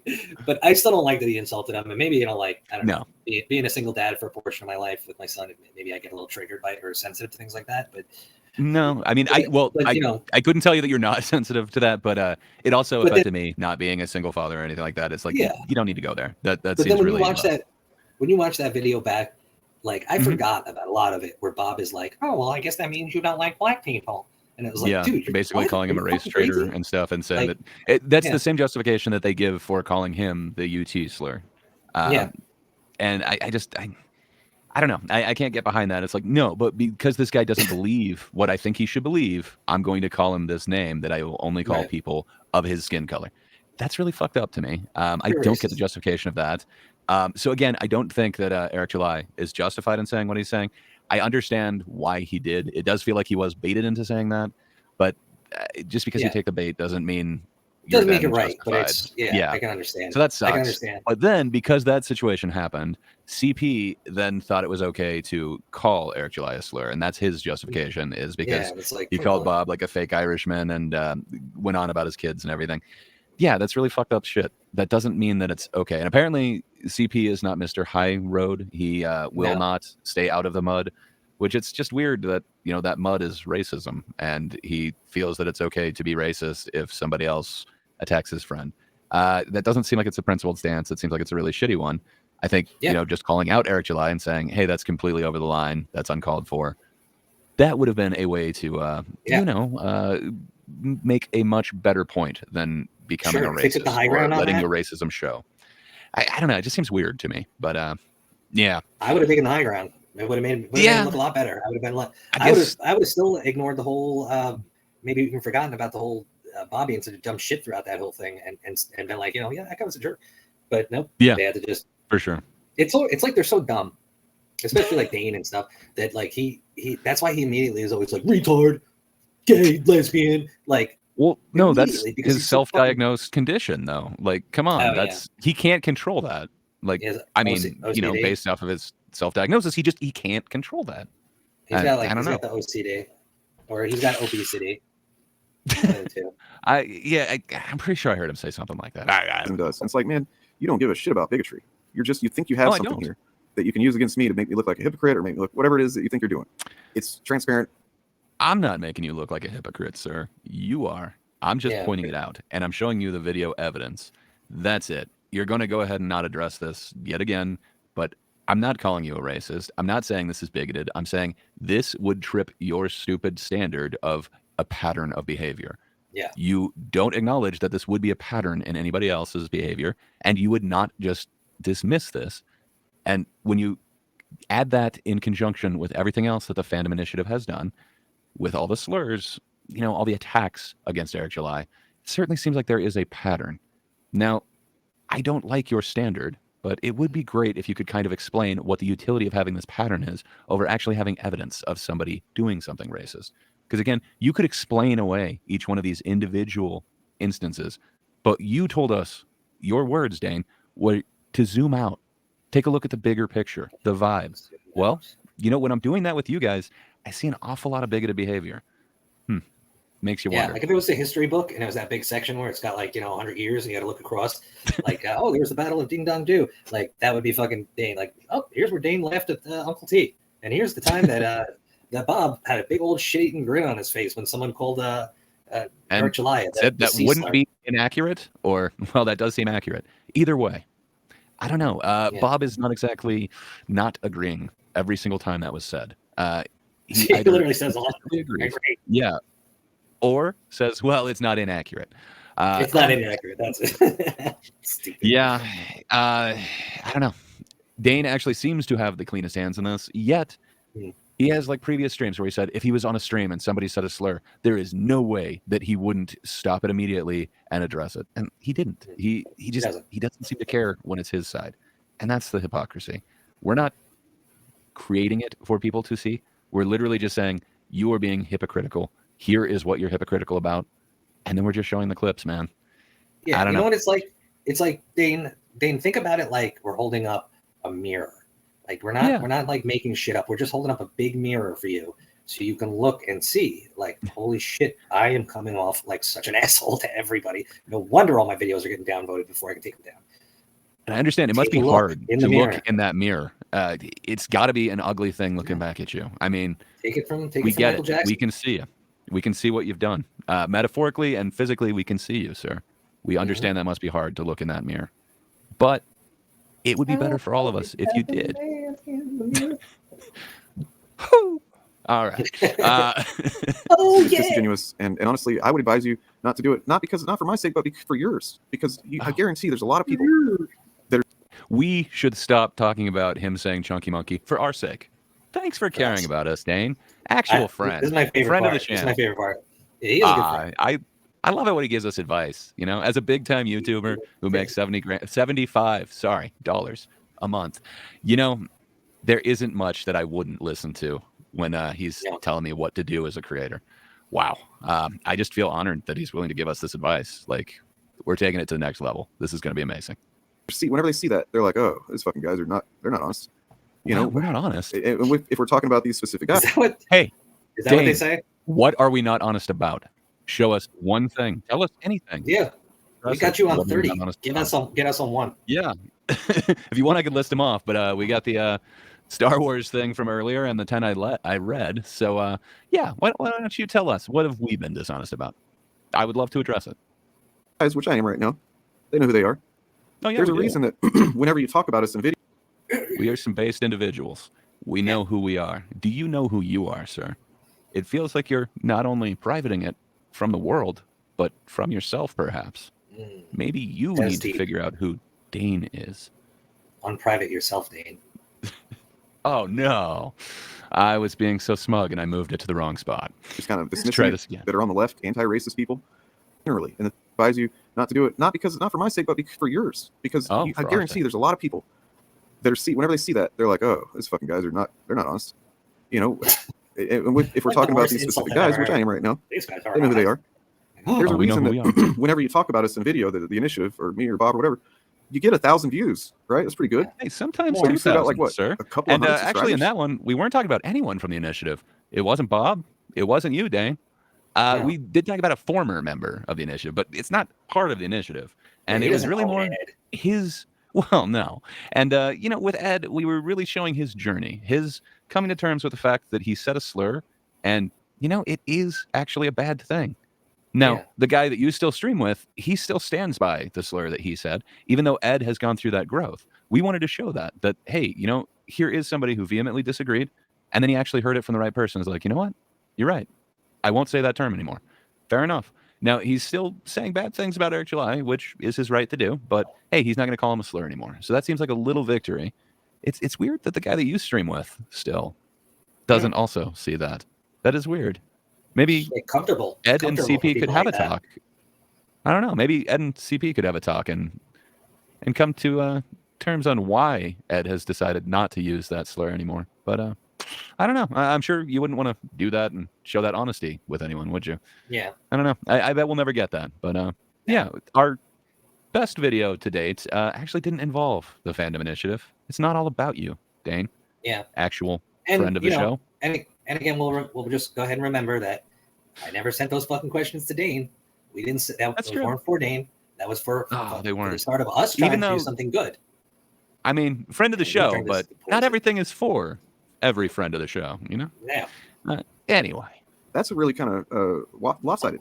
You know what I mean? And that's because they're not coming there to listen to what you guys have to say. You might be probably getting quite a few people that want to hear us getting dunked on. Sure. We piss a lot of people off. It's expected. Yeah. But you're not going to fucking make any fans. You're not going to build an audience. We're not going to make any fans or build an audience. Well, I guess we should pack it up. I thought we were doing pretty good, and we had more of a fan base than I imagined would happen in like a month. But hey, I guess he's told me we're not going to make any sort of headway. We're not going to ever have a fandom or anything like that. Were we supposed to have like more by now? I don't know. Unclear, but apparently we will never. So we should give up. I don't know. Maybe we should hear the rest of this message, but I think we should probably pack it in and call it a channel. I don't know. I'm done. I mean, give a shit about you if you're disingenuously doing chunky monkey discourse, man. And that'll be the last I mention it. No. Okay. I'm really not trying to guilt anybody into like, why would you give me money? That's not what I'm doing. I'm not poor. Well, I mean, I guess technically I'm poor, but I'm not like broke. I'm not suffering. I'm not starving. I have my, my green tea that I like to drink, and I have my nicotine vape that I like to vape, and EBT cards. I'm doing pretty good. Whenever a movie comes out that I want to watch, I watch it. I ain't suffering. Living a pretty good life.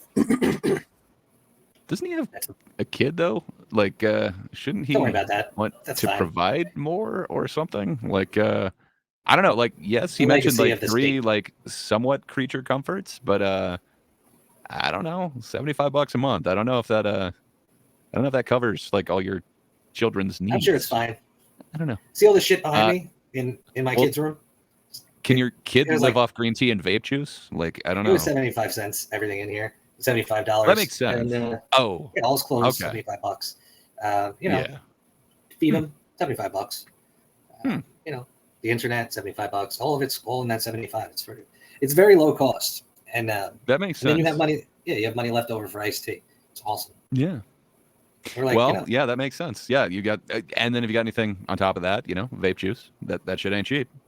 No, and I'll tell you what, man. But surprisingly, it all fits in that $75 budget. So, if we're doing this as long as Dane is doing this, and we're not monetized, and we're sitting at the same amount of subs for the last 5 years, then, then we like, let's give up. Like, let's just give up. I mean, I'm thinking now, like, what's stopping us from quitting now? Like, why can't we just do it now? Like, why do we have to wait 5 years? Dane's telling us to pack it in. I mean, he's right. We did mention that chunky monkey thing. Like, I like to quit when I'm if we were serious, we never would have pointed that out. We would have pointed out the people that he points out. Like, he's told us that before. So I'm thinking we pack it in. I don't know. Well, maybe we'll just finish this one out. We're already hitting record. Let's hear him out. Yeah, I'm not I'm not the kind of person that needs much more than what my comforts, right? Anyway, again, your kid though. Did they need anything? Be fine. Yep, that's it. They literally can't attack what we're saying. They can't. We're literally only attacking what you're saying. Well, now I also, attacked your ability to provide for your child, but that was based off of what you were saying. I don't know. Okay, maybe he'll make a point here. We're not actually doing anything other than gotchas by saying, here's what you said. It's really bigoted. I don't know. Let's see. No. And then so if you notice in the thumbnail, one of the things it says is content thief. Oh, some of you might know what that's about. Notice that. I know if I wish I had that thumbnail, but again, it's not up anymore. But that's okay. Let's take a listen to. I'm sure he will very charitably explain why he's called a content thief. By many, in fact. Yeah, he would definitely know. Because he had gotten some questions sent to him by these guys, just a list of questions, and they were obviously bad faith to anybody that isn't an idiot. Obvious. They clearly were written in a way from these guys that they think they're being very clever with how they're phrasing things and how they're wording it and setting the premise of the questions firmly in their favor, so that even answering it on those grounds is in their favor. He's so stupid. So apparently, all those questions were a gotcha, and the fact that you were looking for an answer was gotcha. If they'd actually engaged with it, that's us winning. Well, you understand, we are bad, and if they engaged with us, then we win. So that's the only thing that I can see from it. But perhaps I'm mind reading as well. I don't know. Apparently, very bad faith. It wasn't from the get-go. What was his fun statement? I can't remember. All get out. Oh, yeah, that's right. From the get-up. I'll get up. Yeah. Well, let's hear why your questions were so bad faith. I'm sorry that you keep getting lumped in with my bad. They're really they were our questions. But you were the one who came up with them. Fair enough. But fair enough. I'm not that fucking. I'm pretty smart. Like, maybe I don't know all the words in the world, but I'm pretty smart, and I can articulate myself well, and I have my moments in time. But I'm not the guy who's writing layered questions to like trick you on some level. Like, oh my God, he's gonna admit he's gay. Like, I'm not lawyering anybody. Like, So I agree with you on that, but there was some complexity to those questions. They weren't just like straightforward. Like, it wasn't just like, why are you gay? There was some layer to it, but still, I can't believe you overruled me as to why we can't include that question. But fine, we'll never know the answer to it. It's going to be bad faith. Well, that you can never good faith. The most bad faith motherfucker in the world, but keep trying. One day you might get that title. You're just from the ghetto. And it was all towards DJ about, how did the straight community and the gay community come to understand each other better and blah, blah, blah. And it's like, well, that's just a stupid fucking premise right from off the bat, because there is no straight community. Oh, there's none. Most straight people either are very supportive and cool with people being gay and then, or they just don't give a shit. It's a very loud, toxic, what the fuck is he complaining about all the time? Makes a big deal out of it that they do and still acts like we're having discourse about why gay people are valid or whatever, why representation is good and shit like that. That's so fucked up. None of your questions were like, hey, why are you gay? Why are you valid? Why should I believe you? Like, none of it was anything like that. Like, okay, we both believe that he's gay and we both believe that he exists and he has every right to exist. Like, I don't know. It's so weird where it's like, I don't know. They keep making this strange straw man that like he has to debate his existence with us. It's like, you didn't ask him anything about his... No, I did have that one question though. I did have that one question. It was how did the gay and the straight community come together, focusing on our shared values instead of our differences? Also, can you please provide me with all of the valid reasons that you have rights in this country and that you and your people shouldn't be genocided? That was the full question. I keep forgetting about like the sub question in there. Again, it's the layers. So you're right. You didn't click because it unfolds. Yeah, it was the read more. I didn't. You're right. I keep forgetting to do that. You didn't do the fine print. Well, now that I see that fine print, or at least have heard it, he's kind of got a point.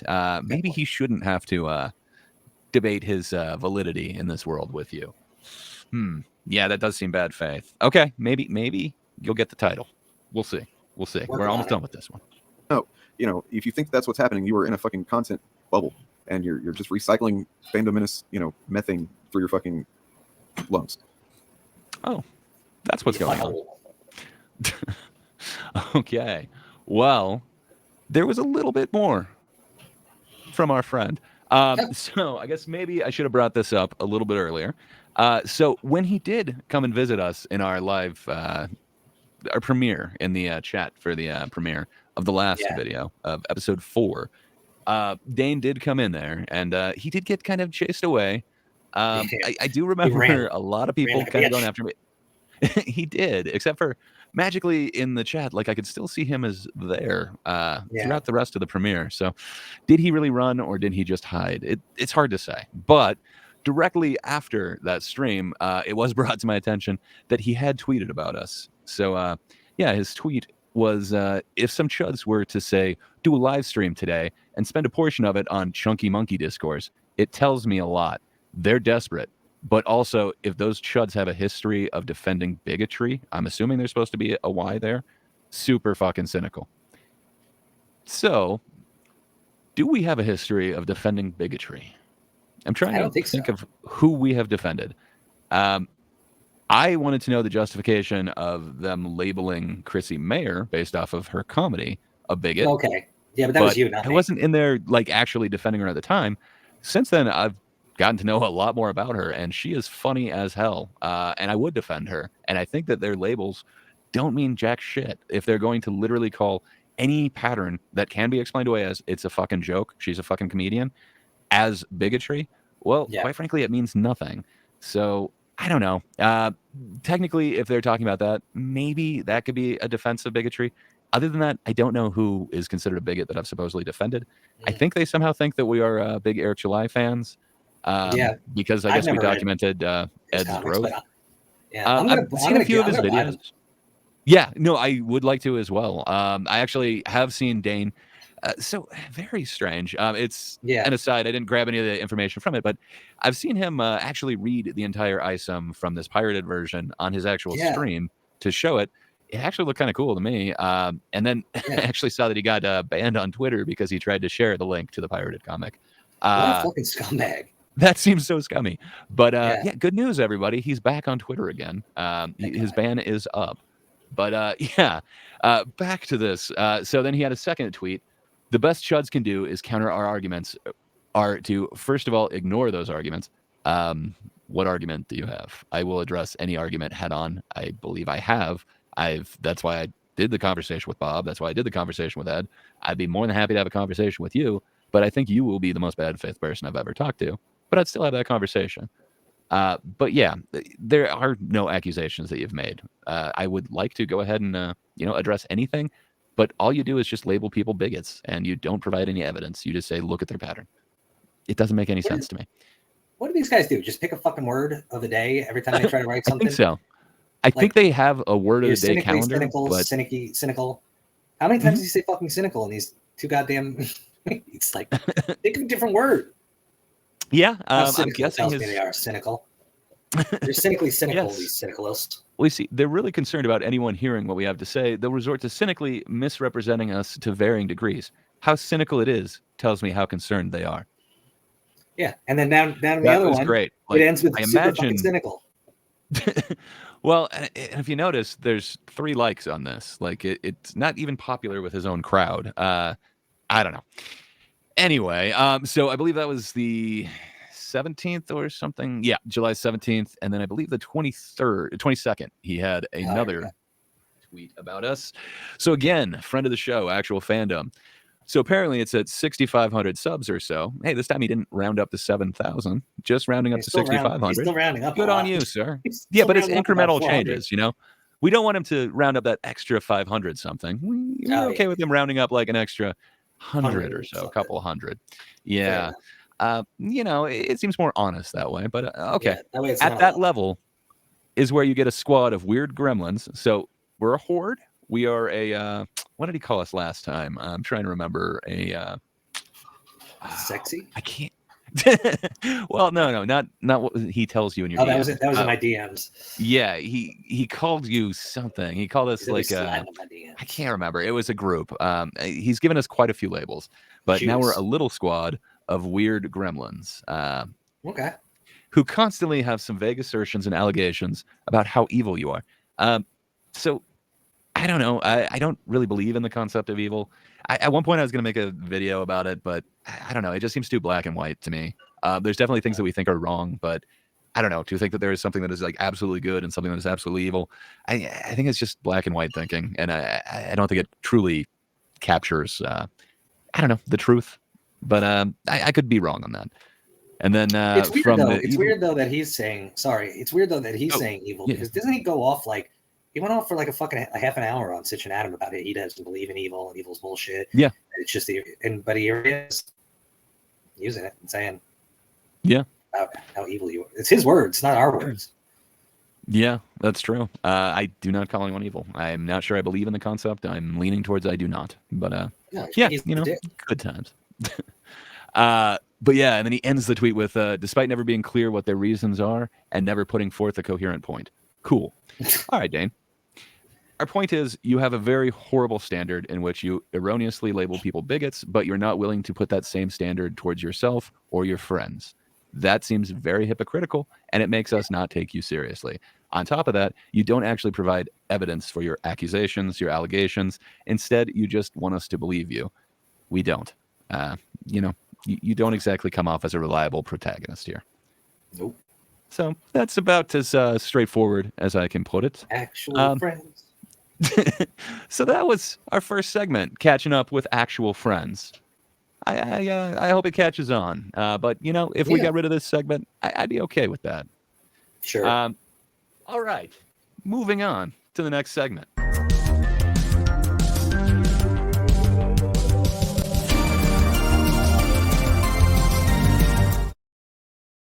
All right, guys. So we are doing something new here. Something that some have called a little bit bold. Fair enough. But, we want to try and give back. Because we are taking back CHUD, if you will. What is a CHUD? Well, a CHUD is one who is creative, helpful, unifying, and determined. And we're taking it back, okay? And as such, you might have some questions. Well, we'd like to help you out. We have some answers. So if you have a question, feel free to ask at Chud.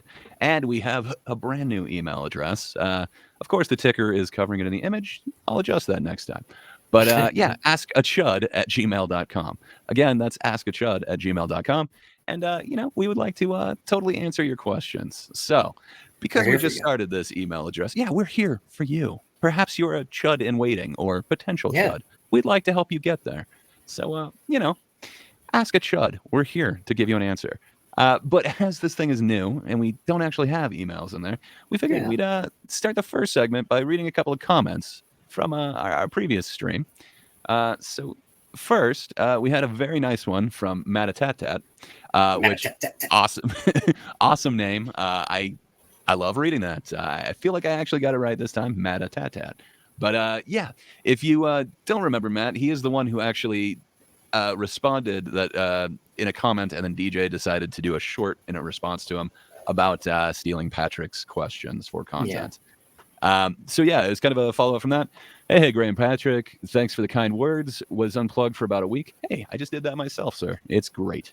While on a much-needed vacation, finally catching up. The new talking point I hear them now say is that there is no point in debating or discussing those who disagree with them because no one's mind will be changed. They have a point there. They're not very skilled in, convincing somebody that they're incorrect or what they believe themselves. So I think they're right. They probably wouldn't be able to change someone's mind through debate. But what if they had an actual conversation and they presented their evidence and they accepted other people's evidence? I don't know. Perhaps then somebody's mind would change. Perhaps. So then Matt says, as if honest discussion can't lead to any better understanding of each side's views. DJ openly admitted on a recent live stream with actual fandom that changing opinions in debate will create backlash from established followers of one's channel. Sounds a lot like audience capture. Like, maybe if they were to actually have a conversation with you and their opinions did change, perhaps that could upset their audience. That is an interesting point. That is very strange. This all comes down to ego stroking for these guys. Honest discussion, like what Patrick was trying to attempt, is counterproductive towards their egotistical and bitter ways. That is very well put. It also could be that they continue to embarrass themselves in these debates because they fail at defending their views. Although props to Ed for continuing to have debates and discussion. Agreed. I don't feel like our discussion went well, but I watched LG's discussion and I thought that went really well. It seemed like he was actually receptive to what LG was saying, and he actually somewhat participated. And then the most recent conversation that Ed had, I don't feel like he was as fair as he could have been, but I feel like he did at least hear the guy out, and he was willing to talk to him. Where, I don't see Dane or Eric or Bob doing that anymore. So yeah, props to Ed for continuing to do that. Yeah. And then Matatat ends it with "Keep up the fight, gents. Cheers." That's awesome, Matt. We're so cool. glad Thanks, that you not only that you responded to Eric and then had that whole back and forth with him doing a short. We really appreciate your support there, and then we really appreciate this kind comment. That's really cool, man. And then a little bit more contentious, but still definitely on our side is Geek Out Loud. And he gives us a timestamp where I said, so basically, and Kitteh also took some, I don't know what you'd call it, umbrage maybe to my contention about woke. In fact, we kind of had a thinkers stream about it, but I would still like to get into that more. I don't feel like I quite explained what I meant, but I can definitely see that there is utility in the word, but I think the fact that it's become a catch-all where it could mean anything, it could mean nothing at this point. I feel like actually spelling out what you're trying to say would mean more. But Geek Out Loud has a really great comment, so I did want to read this one. Woke is a great term, and everyone intuits the meaning. Everyone knows what it means. When Obama and Bill Maher are calling things woke, then everyone I can't see it because the logo means, I think it understands what it means. People have trouble finding the words for it, but it's simple. Woke equals seeing social injustice where it does not exist. That's an interesting definition of woke. I don't necessarily disagree with it, but I think a lot of people would use it differently. So I think you'd have to explain to them what you're using this definition as, and then you kind of have the same thing. Oh, well, I'm not using this in that definition. How come this other person is using it in this way? Where if he just said, is this social injustice where it doesn't exist, and then point that out, I think it could actually save time. But I don't disagree with him. Seeing racism, sexism, homophobia, ableism, etc. in an overabundance, including up to literally everywhere. Wokeness is a delusional frame of mind. It can range from a bandwagon liberal who cries racism at every turn to a full-on critical race theorist, queer theorist, or anarcho-communist who only believes in power games and believes that reality itself is structurally racist, etc. And the reason the term is so great is because it's their turn. It's their term, excuse me. Woke people used this term to identify themselves. It's poetic even. Woke people called themselves woke, meaning awake to the realities of injustice that everyone else was asleep to. They saw injustice that nobody else saw. Turns out it's because they're delusional and reading racism/sexism into everything. I don't know. I do appreciate everything that he's saying there, but I think there are some people who are calling, I don't know, like certain properties that I really don't think are woke. Woke, like in entertainment, for instance. I'm trying to come up with like a good example. I know the Wheel of Time gets called woke a lot. I don't see the wokeness in that other people are seeing. Same thing with Velma. I know that was one that got that label quite a bit. And now I'm seeing it with the Barbie movie. People say like Little Mermaid was woke. I didn't see it as woke. I just thought it was terrible casting. Yeah, well, I think they're calling the wokeness the kind of race swapping. I don't know. I don't disagree with you that seems like a casting issue. But that's kind of the thing, that like so many people are using so many different ways of using woke. He's not wrong. Sorry, they are not wrong. I guess I shouldn't assume with Geek Out Loud. There could be female geeks. But they're not wrong. I just think that because so many people could use woke in so many different ways, you'd still end up having to explain this, where if you just explained it, then you could like stop that whole exchange of woke from initially happening. But they're not wrong. And then there were a couple comments on that, exactly. And then you commented on it, said, well said. Well said. And then Cameron Dodge 2070 said that's literally the opposite of what the word is supposed to mean and what it originally meant. It's supposed to mean being aware of the social and political injustices around you on a personal, national, and even systemic level. It wasn't injustices that nobody else saw, unless you think injustices the civil rights movement fought during the 50s to 70s were fake. It's an interesting point. They are also not wrong. Woke definitely changed. At one point, it did mean that. When they then put in the systemic level, national level, and personal level, then you lost it changes. I could definitely see that, there was definitely in our country's history a national level of racism, and it was even systemic. That appears to have changed. However, certain people have different, I don't know if you'd say positions on it, or they see it differently. They see it as it's built into the system, so the system could never not be systemically racist. I don't know. When you get into stuff like that, I would say that is seeing realities that other people don't see. You could call it a delusion, or you could call it you're just seeing it through a lens that focuses on that, and that's all you could see. You might not be incorrect. It just depends on people's definitions of it. There's definitely part of this that I could agree with, but then I would give a strong disagreement with the systemic level. Interesting food for thought, though. But I think where you'd have trouble if you're trying to use Geek Out Loud's definition and you're trying to talk to Cameron Dodge 2070, I think since they're both using different definitions of the same word, you would come to that whole like Sitch's Law thing where you just need to, again, explain it. I think you'd just be wasting time by using that instead of just explaining what you actually mean. So that's the only reason why I'm saying I don't see the utility in woke anymore. Same. There is a certain shorthand to it. If you're talking to like-minded people, you probably mean the same thing when you're saying it. But if you're talking to somebody who is different from you ideologically, if you're using that same term, you probably have a different definition and a different meaning completely. I think you just save time to go ahead and just use the actual explanation. But I don't know. I could be wrong on that, but that's kind of where I come down on it. It's mighty white of you. That's true. I can't help that part. I don't know. Any thoughts on the mailbag section? I'm looking forward to some questions.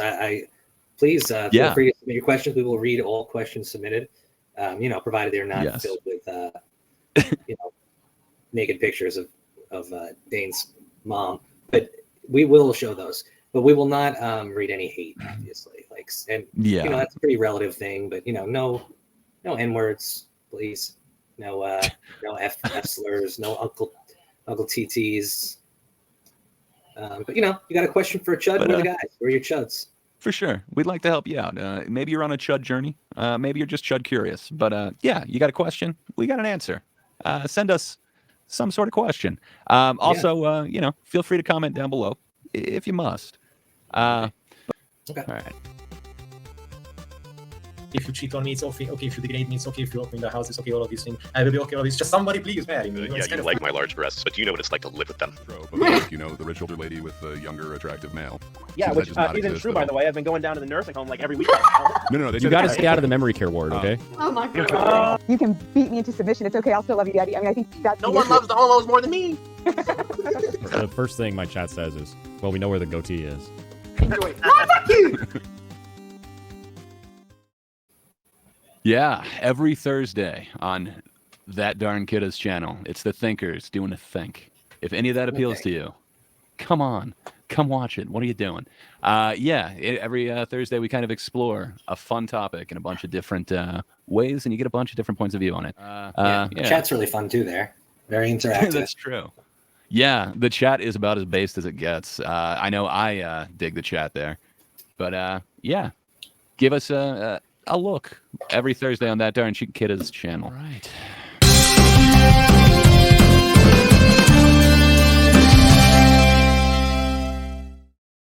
Yeah, so base movie reviews. It was kind of a segment that we came up with, but didn't really discuss it. And then I saw a movie over the last week, and perhaps I was in like the perfect state of mind to see it, but it's causing a lot of controversy almost everywhere.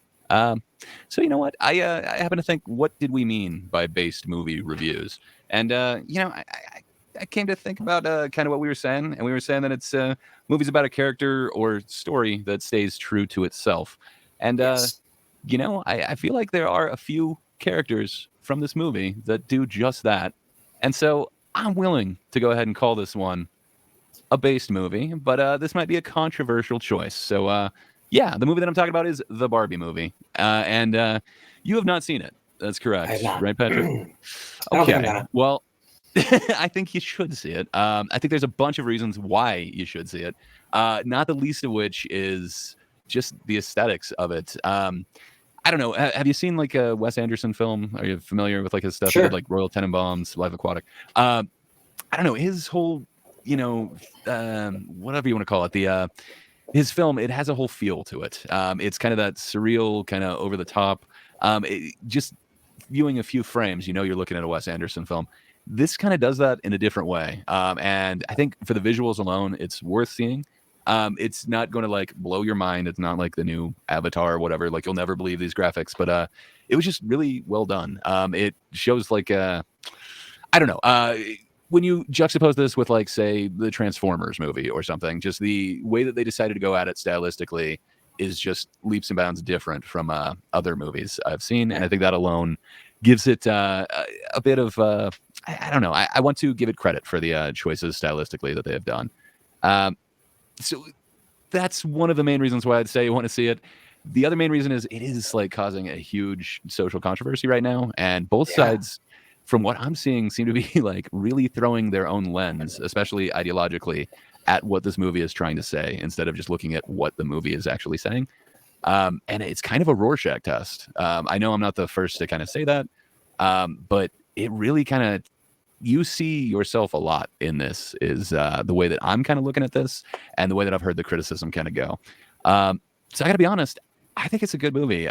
More good than bad, I should say. If I were to rate it like out of 10, I'd probably give it like a 6 out of 10. So is it better than Flash? Or?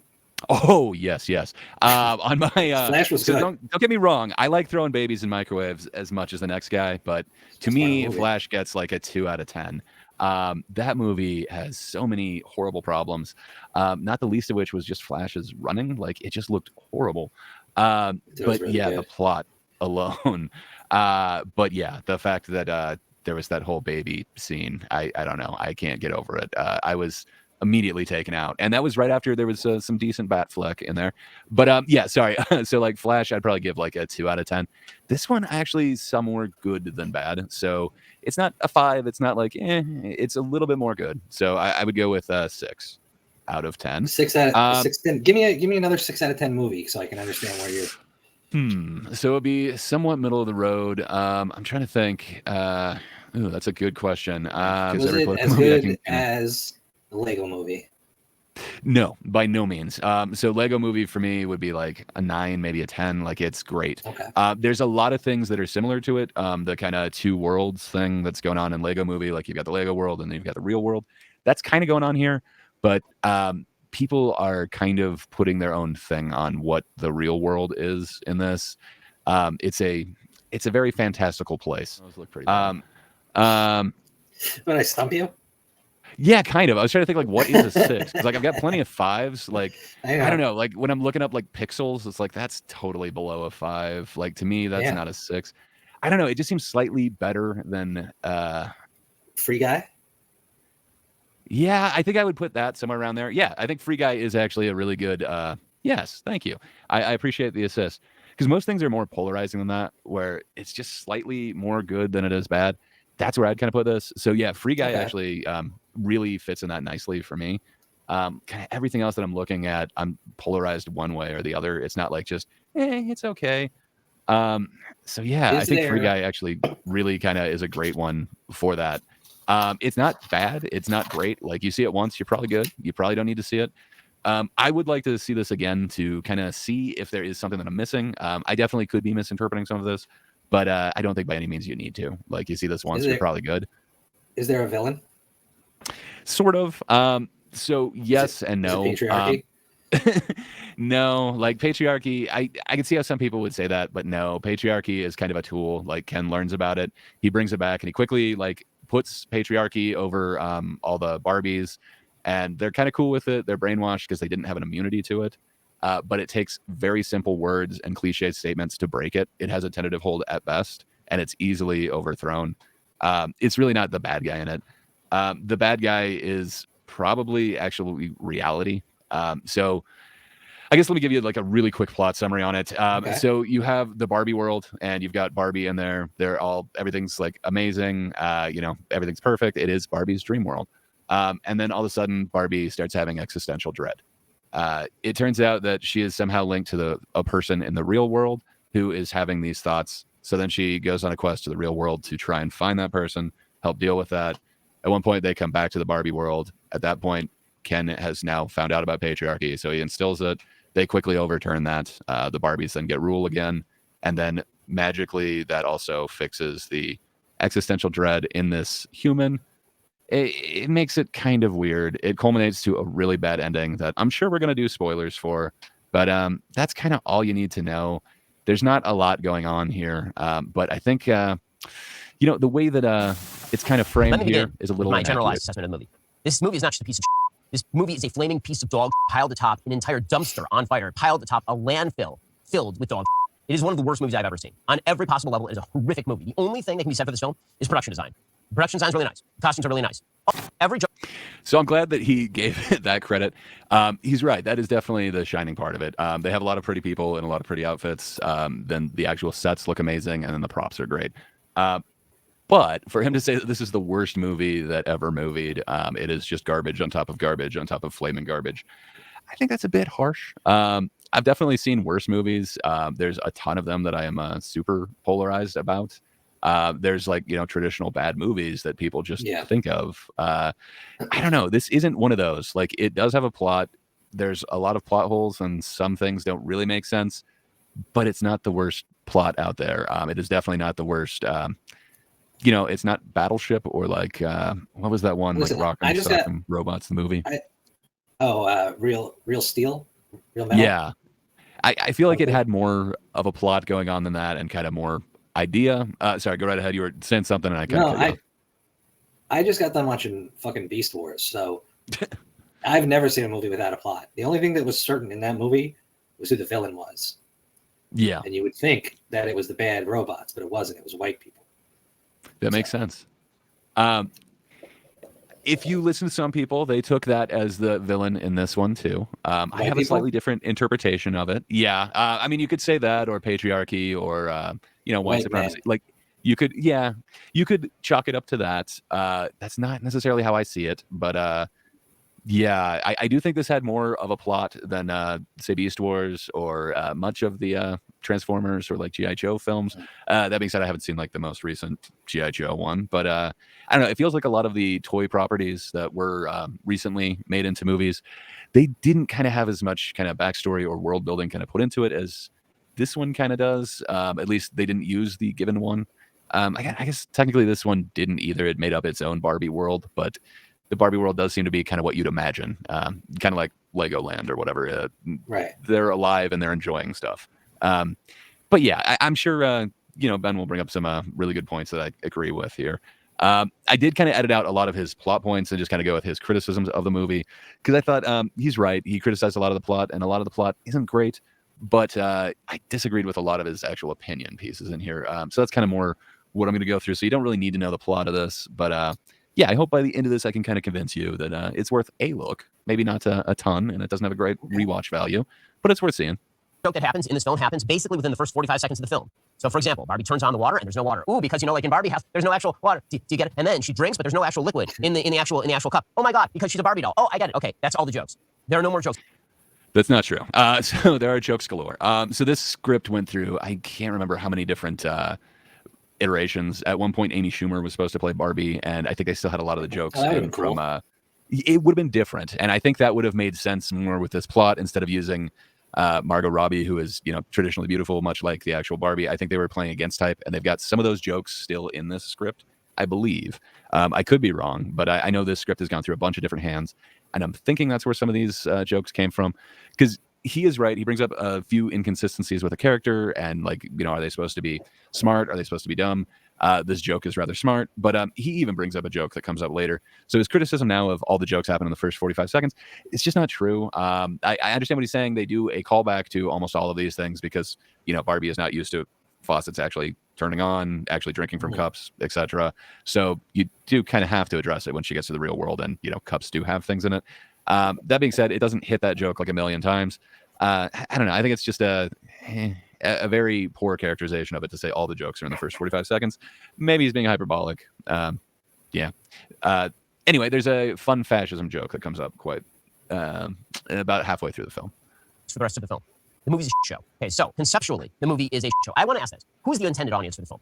Who's the intended audience for this film? So I'll tell you the intended audience for this film. And I can tell two ways: one, the previews on the film, and two, the people in the audience. So, well, those might not be the worst ways to judge the audience, but you also might want to look at the rating. It is PG-13. It's not like a G-rated film or anything like that. So I don't know. He seems to think that it's directed at 8-year-olds. I don't know about that. I think with that rating, it's not directly targeted at 8-year-olds. I think they might get brought to it from their parents who were also interested in the IP, and that might be a mistake, but I think it is not directly marketed at them. And I think saying the trailers that are playing with this, that would then lead you to believe that it's for younger kids. I don't know. The problem with PG-13 is there aren't a ton of PG-13 movies, so you can't use trailers for R-rated movies. So you'd have to use PG, G, or PG-13. There aren't that many PG-13, so you're going to end up using PG or G trailers to play along with this, even though it might not be the direct audience for this. So I don't know if that's the best measuring stick of who this is for, but I don't know. I do remember the original. Sorry, go ahead, man. I ask myself that question a lot. And I ask myself this question with this movie. I'm like, who do they make this for? Because it's obviously not made for children. That's pretty clear. But I wondered that when I was watching Guardians of the Galaxy Part 3 the other night. Right. Who the fuck did they make this for? They didn't make it for Marvel fans. They didn't make it for men. They didn't make it for women. They didn't make it for who the fuck is this aimed at? And that's what kind of clicked about Barbie. Who the fuck? Because I think obviously it's aimed Barbie at the same is a female audience. Yeah, I think it's aimed at the same female audience and probably their significant others or their male children as well. That would be for the G.I. Joe movies or the Transformers, but it would be the female counterpart. Again, it's kind of a toy from now. Granted, it is kind of a timeless toy. Even kids today play with it, but I think they're going for that same kind of 80s, 90s nostalgia thing. So I think it is a little bit more aimed towards parents, but so they're looking at mothers and daughters. I think so. Mothers and their teenage It's not. daughters. And I think there is a lot that kids could get from this without truly like understanding it, but it's definitely not a kids movie. Like it's not Enchanted, but with Barbie, which is what a lot of people kind of thought this was going to be. And I think that's kind of what Ben is going to criticize it for not being, which I don't know. I remember the original trailer for it where it does kind of seem like it's an Enchanted thing. And then all of a sudden Barbie out of nowhere says, do you ever think about death? At that point, I knew it wasn't like for kids. I think like even like that initial trailer kind of shows you that, but I don't know. I think people did have a perception, it's the Barbie movie. Like, I was getting like a Mario, like a Super Mario vibe, like that kind of. I think so, but yeah, I mean, not... I would argue that the Mario one was definitely aimed at like younger audience, but and it should have been I don't know. aimed older. I think it would have made sense. I mean, the original one was great with Mario. I believe that's the origin of Mario, but yeah. But yeah, getting back to Ben, I'm sure he's getting good criticism of why you can't, why that this is targeted at kids.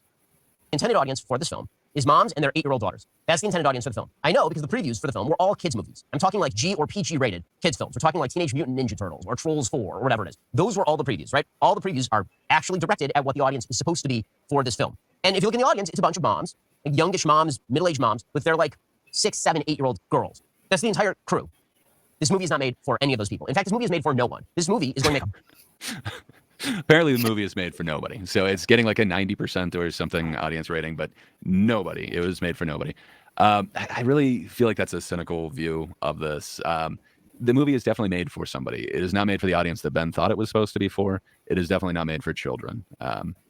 But those parents, it definitely seems like it is aimed towards them. It feels like the main character, the one that everyone's talking about that may get a supporting actress role, is America Ferrera. I probably said her name wrong, but she's playing a mother in this, one who's kind of fed up that her teenage daughter is kind of moving on, doesn't play with these dolls anymore, and she ends up being the one who dreamed up this existential dread Barbie, who created the dread inside of Barbie. So she's kind of the one who has to get over this and kind of understand, and she's the one who kind of brought sentience into Barbie, if you will. So I don't know. It feels like it's more that is the audience that it's targeting, but it feels like Ben wants it to be 8-year-olds, so he feels like it's for nobody. I feel like there's a lot of people that could get something out of this movie. I didn't think I would like it, but here we are. I agree with Ben. I was primed to not like this. I actually saw Ben's review of the movie before I saw the movie, and I also had it spoiled before that, so I was like, all right, let me just watch his review that everyone's talking about. I don't know. Maybe I was in the right mind frame. I was in the Pacific Northwest. I did eat an edible that was perfectly legal, and I was just in the correct mind frame when I saw this. So perhaps that has something to do with this. I was not exactly sober, but still, I got a completely different experience than Ben's talking about here. Bunch of money week one because the marketing effort has been extraordinary. I mean, whoever's the marketing team over at Warner Brothers is doing an amazing job. Week one, this thing is going to clean up the domestic box office. My prediction is going to just absolutely fall off a cliff after that. The repeat business on this movie is going to be non-existent because it was. He was wrong. Week 2 is really strong. It looks like Barbie's gonna break a bunch of records. I'm not saying that it's a decent movie that is worth seeing. I'm sorry. Listen, I don't want to jump all over here, but it's fucking Barbie. All right, like what the fuck? What the fuck are we talking about? How is it that we're talking? So this is no Transformers, sir. This is kind of like a Lego movie type experience, but not quite. It's not done as well. I'm getting upset. They tricked us. They tricked us all into going to see these fucking movies. I don't want to be part of the tricked people, but I also don't want to be left out. So you got some convincing. Well, that's what I'm saying. You will be left out, and so it is like a Rorschach test. Well, Ben's winning. We'll see. Okay, Ben's winning. Let's keep going. Written by two people who are so smug and self-satisfied, and Greta Gerwig and Noah Baumbach, that they have no audience. They are. Like, but to say they have no audience is really shitty. So again, the movie is made for nobody, and Noah Baumbach and Greta Gerwig have no audience. That is so shitty. So they did like a Marriage Story and Little Women, a whole bunch of recent. Lady Bird was a huge one. To say that they have no audience. So again, they have an audience, but they're more chick flick types. So perhaps you and Ben don't view that as an audience, but that audience exists, man. Lady Bird was a pretty good flick. I recommend it. Let's bring on the people who wrote Lady Bird and Marriage Story to make a movie about a plastic doll that is. Marriage Story was a tough movie, but there's fans of it out there. It gets positive ratings. I don't know. To say that there's no audience for these guys. Yeah, it is tough, man. Yes. I agree. Generally played with by 5 to 9-year-old young girls. So the basic idea of the film, they really have no basic idea of the film. They don't know whether they hate Barbie or we're supposed to kind of like Barbie. It seems they kind of despise Barbie as a fascist. No. So there is one character who is kind of a snotty teenager who's kind of a know-it-all. I don't think you're supposed to think that this person is like the pinnacle of knowledge or like the epitome of what we all should be. That person seems to not like Barbie, and that's the same person who calls Barbie a fascist. It seems like a know-it-all kid who like learned a buzzword and then decided to say it. But the movie itself, I completely disagree with what Ben is saying. It in no way does anybody else dislike Barbie. Like literally everybody, including all the Kens, are just like falling all over for this Barbie. Like in no way does this movie hate her. Like she, suddenly has existential dread and wonders about death. But that's because of her connection with the real world and this mother who's kind of going through many of the same things and then decides to create this existential dread Barbie. So I don't know. It's just kind of weird. I don't see that anybody hates her. She seems to be a conduit for the feelings of this actual person, the actual world. But again, nobody hates her. It seems like just this snot-nosed teen doesn't like her. But I don't know. I guess I just don't understand what Ben's talking about when he's saying nobody likes her. She looks like a bitch to me. She's very sweet. Yeah. Emblem, as we'll get to. The basic sort of premise of the film, politically speaking, is that men and women are on two sides of a divide and they hate each other. And literally the only way you can have a happy world is if the women ignore the men and the men ignore the women. That seems... This is like the weirdest take I have ever heard. I don't know how he got that message out of this film. So there is the Barbie world, which is like, kind of like Lego world. Like it is a world where these fictional dolls like come to life. They have their own dream houses and everything. And just like in the Barbie, whatever you want to call it, universe or whatever, just like in the real world, there are way more Barbies than there are Kens because Ken is kind of an accessory for a Barbie. Like when you look at like how many Barbies little girls have, they often have many. If they have a Ken at all, it would be one, and you don't need more Kens because it's like an accessory. You've just got that. Like it's Barbie world. It's not Barbie and Ken world. So I don't know. It just seems weird to then say that that message that it's talking about Barbie world is saying that men and women can't be together. I'm not sure how he gets that message.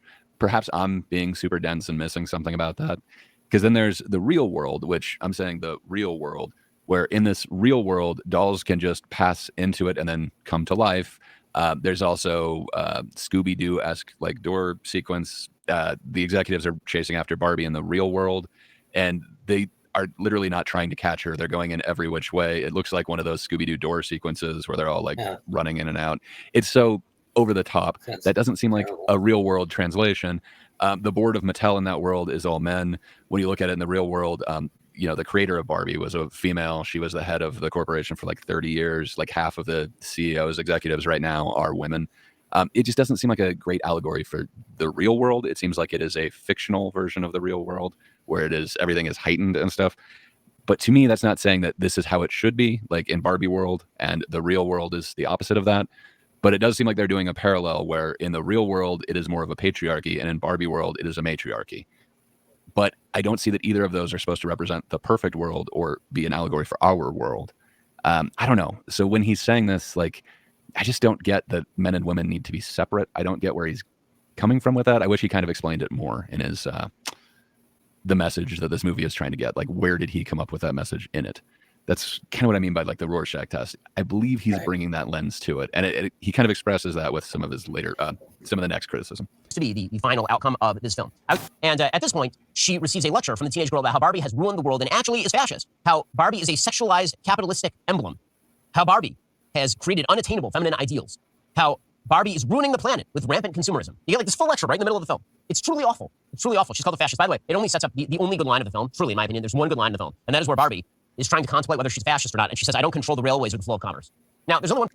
So again, earlier he said there were no jokes, but like Barbie is sitting outside the high school after being called a fascist, crying. And then she says, I'm not in charge of the railways. I don't run commerce. I think that's really hilarious. It made me bust out laughing. It wasn't what I thought that she would say. Now, he does bring up one good point right here that it's not very consistent with the character. And I think he's right. And there's a way that you could fix that. Probably that line, as with the entire movie. There is no character consistency. Barbie is supposed to be an idiot bubblehead piece of plastic from Barbie land. How does she know what a fascist is? How does she know about the flow of commerce? Like again, just in terms of character consistency, like characters who actually are the characters, makes no sense whatsoever. So Ken also doesn't know about patriarchy, but he ends up going to the school library, and that's where he gets a book on horses and then a book on patriarchy. And he discovers patriarchy at this high school. That is the same place where Barbie gets called a fascist. The way you could still have that joke is if you have her look for Ken, finds him in the library, she looks up fascist, sees what it says, then she would understand and says, am I a fascist? I don't run the railroad. I'm not in charge of the flow of commerce. It would make sense, and then you could still keep that joke, and it's funny. They probably didn't want to make Barbie look stupid, like she had to look something up. Only Ken could look stupid because he's a man, and this movie hates men. Ben told me. Ben told me it could be. Men, and now you're proving it. That could be it. But yeah, I didn't come away from this movie with the takeaway that kid is supposed to be correct, and she's supposed to be like the arbiter of what is, correct and just in the world. I don't know. I saw her as like a know-it-all teen, and I was definitely hot-headed, strong-headed. I thought I knew everything at that age, and I really was full of shit. I'm kind of getting that in that character, but perhaps that's me, and it is like a Rorschach. I'm seeing myself in that character, so perhaps I'm reading too much into it, but I didn't get it. The movie is resting with that teenager who said one speech in the middle of it. Is she a lesbian too? She could be. So she's the daughter of the mother who created Barbie. So that's what you see in her. This existential lesbian. Yeah. It could be. The Barbies seem happier without the Kens. But yeah, so then there's Ken right here. Just to point out here, the point of the film is the matriarchy is amazing. Women are amazing at everything. Ken walks in, and within 2 seconds, he has taken over all of Barbie land, and he has turned it into the Kendom. Within 2 seconds. So apparently the women are so unbelievably competent and brilliant and great at everything over in Barbie land that an idiot man walks in and takes over the whole place inside of 2 seconds. Fine. So he takes over the entire place. So that is true. He does come in there in like 2 seconds. So again, he learns about patriarchy from the high school library and then goes back to Barbie land and then takes over it with patriarchy. So it is explained that the Barbies had no conception of it. Movie's over then? Not exactly. So there's another act. Ken may or may not be the hero in this. Again, it's kind of like a Rorschach test. Everyone is saying that Ken is based, from what I hear, and he may be getting his own movie. Gosling did a great job at the Ken character for sure. He was the funniest part of the film. But so Ben made a couple of contentions here that's basically saying that women are the perfect arbiters and should be in charge of everything. I didn't get that message from the movie. Again, they don't change anything in the real world, the Mattel world that's out there. They're just talking about Barbie world, which, Barbie land, it does seem like the Barbies should be in charge. It's not Ken land. But he does change it momentarily when he brings in the patriarchy. Then they start selling the Ken Mojo Dojo Casa house, which is a big seller. So, you think Mattel would be happy about that. But the executives from Mattel were like, hey, we're in this for girls' dreams, so we're going to fix it. And they also go to the Barbie world to try and fix it. I don't know. I didn't get that matriarchy is perfect. I got that the way that this world was supposed to work, it's Barbie land. It's not Ken land. So it's kind of supposed to be this particular way. But that doesn't necessarily mean that the real world is supposed to be that way, because they don't change anything in the real world, but it's apparently a patriarchy. It's kind of the opposite of this Barbie world. And I don't think it shows that either of those are supposed to be correct or are necessarily correct. So I don't know. It's just kind of strange to me. I think Ben's getting more out of this than you're supposed to, but yeah, he looks bent out of shape. I learned that's because the women, they didn't know what was coming. We later learned they didn't have immunity. And the way that they get immunity is by learning to hate the men that you got. So they don't actually learn to hate the men. I believe in a second, he actually goes through some of the lines that break people from the grip of the patriarchy. But again, they had no immunity to it, so they couldn't combat it. And then all it takes to combat it is literally learning a cliche catchphrase. He's about to say it. That's the strength that the patriarchy had. It can just instantly be taken away. So it's not saying like the patriarchy is something to be feared. If anything, it's kind of belittling the idea of the patriarchy, but I don't know. That's the way that they have to learn to hate men. Okay, so Ken decides, here's one place where you have a serious continuity error in the film. So Margot Robbie, who plays Barbie at the beginning, and half the time she plays Barbie is kind of stiff like it all, and half the time she plays Barbie is just kind of normal. And so now she plays it super stiff like it all. She sits down, in kind of 90-degree position like a Barbie would, and she keels over in the 90-degree position. And it would be funny, except she hasn't been doing it the whole film. Again, the level of inconsistency and bad filmmaking here is just off the charts. They needed somebody to actually sit down with them and be an adult in the room, and no one was there.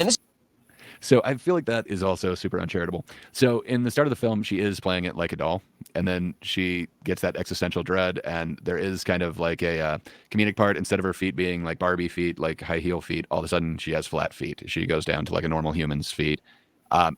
She is becoming less of a doll, more of a real thing or whatever. Well, they could have made it more obvious that it was kind of supposed to be like a Pinocchio type of deal. They definitely don't make her intentions well known, not like Pinocchio wanting to become real. But she is slowly kind of becoming real, and then she goes to the real world. In the real world, she doesn't act like a doll. Like, she had already been becoming real, and then she's in the real world. But when she starts sitting all stiff and everything like that, she is back in the Barbie world, and that is when patriarchy is starting to take over, and she's kind of lost all hope. She is reverting back to kind of a doll, and she is close to being brainwashed at the time. It makes sense to me that she would then be more of a doll in the doll world. I don't think Ben's being super charitable with that it's an inconsistency, and they needed an adult to tell them that. I think he just missed that, but I'm not sure. This is when we start getting into the real. You think it's propagandistic so far? Oh man, wait. Here is where we get into like the real meat of it. Okay, so we end up with Barbie complaining. She's complaining to Weird Barbie. And she says, oh my God, they've brainwashed all the other Barbies. They've brainwashed all the other Barbies. She says, quote, either you're brainwashed or you're weird and ugly. There is no in between. And Weird Barbie says, tell me about it. And this is the perspective of the film. Either you're a third wave feminist kook who hates men, truly hates men, or you're brainwashed. Hi, Barbie.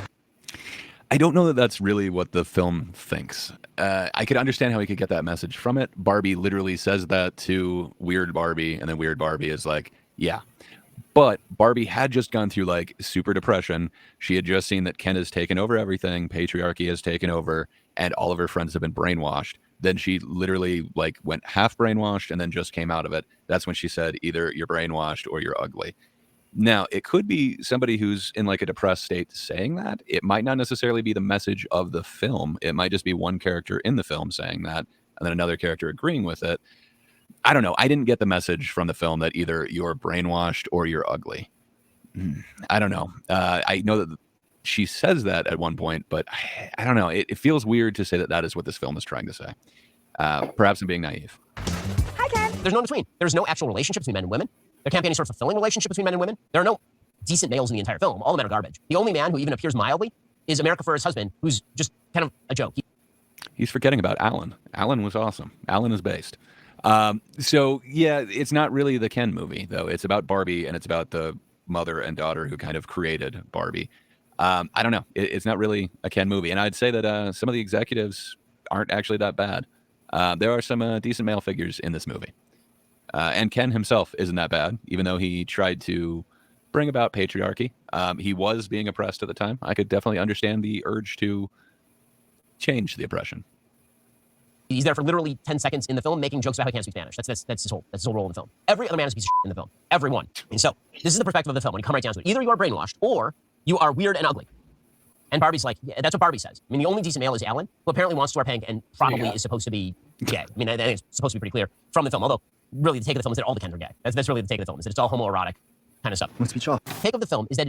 I mean, yeah, like, come on. Ken was always homoerotic. Like, I don't think I'd look at any Ken doll and be like, well, that's super, super pinnacle of masculinity. Like, I don't know. There's always something a little bit homoerotic about the Ken doll. Yeah, for sure. And that's exactly what the Ken doll is. It is impossible to be a woman in the modern age. Absolutely impossible. And so we get this long... So, I don't know. He's saying that the movie is saying that it's impossible to be a woman. I really don't see that it's saying that. America Ferrera has a speech in, I think, the beginning of the third act.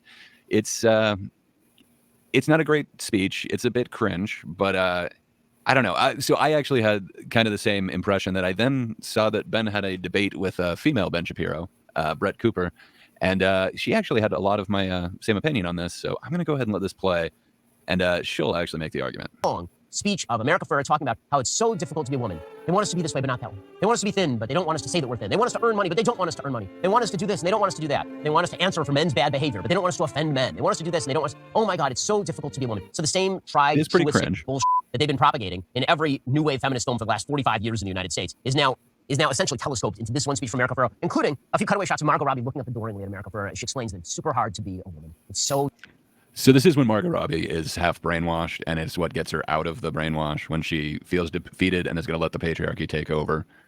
This is what gets her out, is this stupid speech. It is rather cringe, but that's why she's looking up adoringly. It's like literally bringing her out of the brainwashing. Anyway. Damn difficult to be a woman. You know why? Because of the patriarchy. Because of the men. That's the actual story of the film. Like the speech that America Ferrera gives about 2/3 of the way through the film, cringy. in which she explains how rough it is to be. It is the most cringy thing that has been put on screen for probably 10 years. It's unbelievably cringy. Also, the America Ferrera speech. I watched that and it was so cringe and so contrived, but it was. But I don't think that everything that she said was wrong if you looked at it just based on humans in general. And that's obviously not the point that they were trying to make. But as I was sitting there listening to it, I was thinking about both men and women listening to that speech and just talking about, the complexities of being human and how, you can't always get it right. And it's hard to know the right things to do when people have expectations for you. And it just felt like a very human speech. And it sucks that they made it all about women and said, oh, it's so hard to be a woman. These are all the reasons why. It's like, no, those are not the reasons why it's hard to be a woman. Those are just the reasons why it's hard to be a human being. So I think they missed the mark on something that could have actually been, if it had not been a really cringe monologue, it could have been an interesting point for both men and women. So that was my thought on it exactly. So when I saw the thing, I thought, yeah, this is a stupid speech, but it is a woman who brought about into this world existential dread Barbie due to her experiences as a woman and the dread that she feels. So she somehow is responsible for this dread that Barbie is now feeling. So she is relating to her, woman to woman. So she is using female experiences, but they are very human experiences. I was able to understand and actually empathize with every one of the points that she brought up. It really is kind of societal standards and what sucks to be human. I don't know. They did focus it on female, but few of them are exclusive to female. Most of the points that they bring up are just human issues. And that was what I felt with it. You could literally take it word for word and just say okay, this is only saying that only women have problems. But it never stated that men don't. It was just one woman talking to another woman talking about these issues happen. And then that's enough to break her out of the patriarchy. But again, in just a few moments, the other words that break the other women out of the patriarchy will be said. And they're very cliche, very simple phrases. It's not trying to say that this is the most, they're not quite jokes, but you could laugh at what these statements are. But they're not meant to be the most complex statements in the world. One of them is literally, you want to wear pants? You should wear pants. Women aren't allowed to wear pants. Just the notion of wearing pants is enough to break the patriarchy's grasp on one woman. So, I mean, it's not like this statement, this speech that America Ferrera is giving is supposed to be the most life-changing thing ever. Again, it is compared to a woman saying, hey, you want to wear pants to another woman, and that's enough to break patriarchy for her. I don't know. I think Ben is giving it a little bit too much credence because it is a big speech from this character. I'm gonna give you a little charity on it because I haven't seen it, but is it that these Barbie dolls don't have the concepts that women or people would have, so they're saying them? Yeah. So it's not exactly. So in other words, America, what was her name? America Chavez? Ferrera. America Chavez is the one from not Captain Strange, Doctor Strange. But America Ferrera is the actress who plays the mother in this one. She's the sister of the traveling pants. Yes, exactly. So she's saying it to Barbie dolls, to people that aren't women. Yeah. They're not women. So she would have to say, in other words, it would make sense to say, if you want to wear pants, wear pants. If you're a fucking Barbie doll that only is allowed to wear a skirt or that only wears a skirt. Yeah, but I'm just saying, the weight that he's giving this speech, it accomplishes the same amount as in a few lines when they try to break another Barbie from patriarchy. Literally, they have to just bring up wearing pants, and that's enough to do it. So it's not like this speech is supposed to be earth shattering and is the pinnacle, and they repeat this exact words. They are the magic spell to defeat patriarchy. No, it's just simple concepts. Once you get this, apparently you are then immune to patriarchy. So anyway, but I did view it more as a human experience, not just of females. But she is talking to the Barbies. She's not talking to Kens in this moment. It is literally just women. So it feels like you wouldn't just bring up human issues. You might just bring up ones that are pertinent to the person you're talking to. I could be wrong.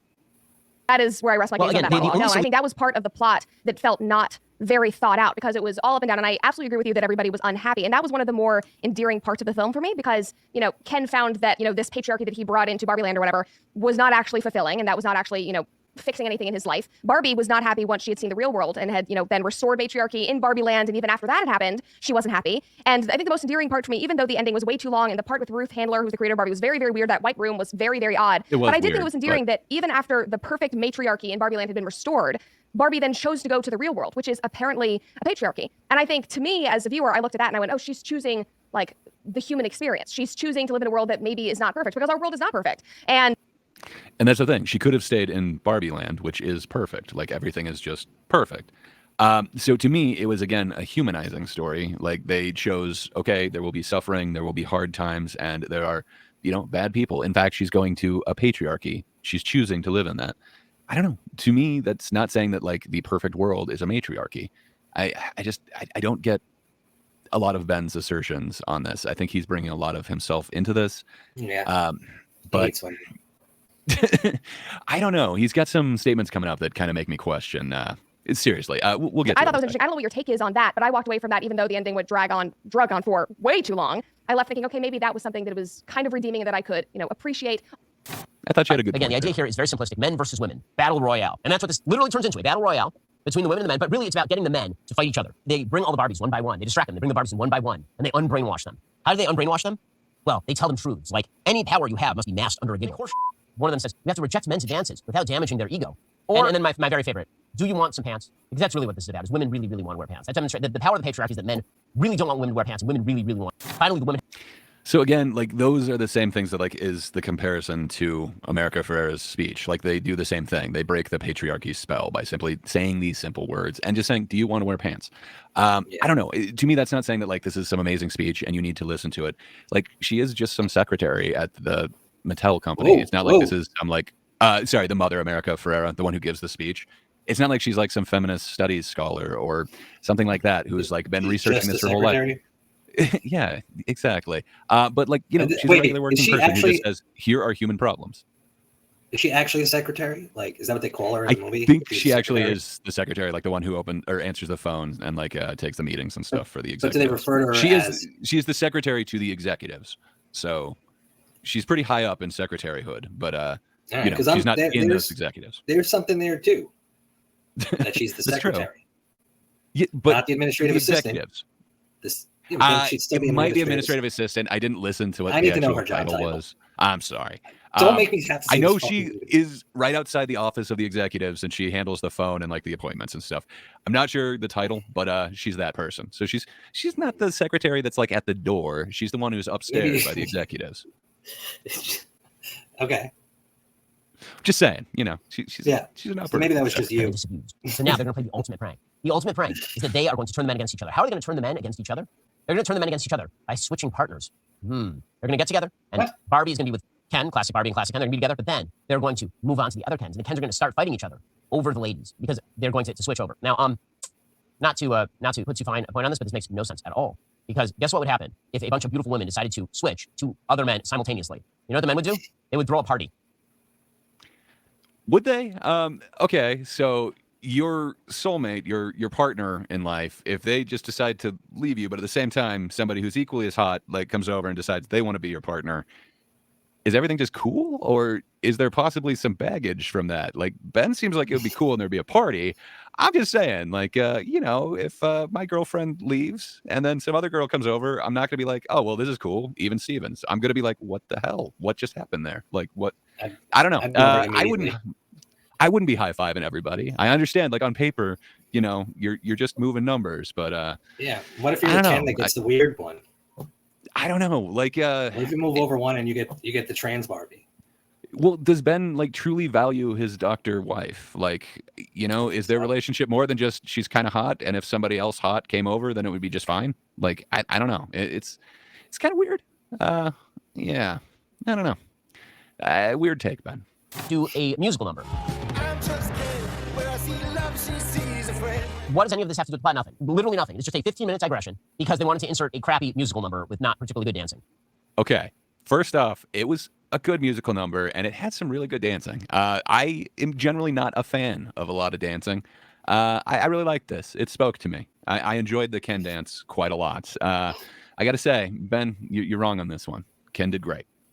The Ken song and dance were great. It's quite a musical number, and it's what a lot of people are talking about, actually. Yeah, I think Ken's going to get his own spinoff movie, and I think a lot of it has to do with this. It is kind of weird that it's not really a musical. There aren't a bunch of other musical numbers. It's just kind of randomly thrown in there. Again, this could be because there's been so many writers' hands on it. I'm not sure exactly what the idea was, but I could see why they didn't want to lose it. It's a fun song, and it's a fun dance, fun experience. Yeah, I got to say, much better than Cats. I just don't know who I am without you. You're Ken. But it's Barbie and Ken. There is no just Ken. He who was literally created as a doll to be with Barbie, he needs to learn to be apart from Barbie, and she needs to learn to be apart from him because Adam is... So, I don't know. He's bringing in like his whole baggage with this, where he's saying that Ken is designed to be with Barbie and Barbie is designed to be with Ken. I don't think that's what they were designed to be. I believe Ken is just an accessory. Like, I don't believe Ken was even the original one. I think, wasn't Poindexter the original, like, male figure in the Barbie line?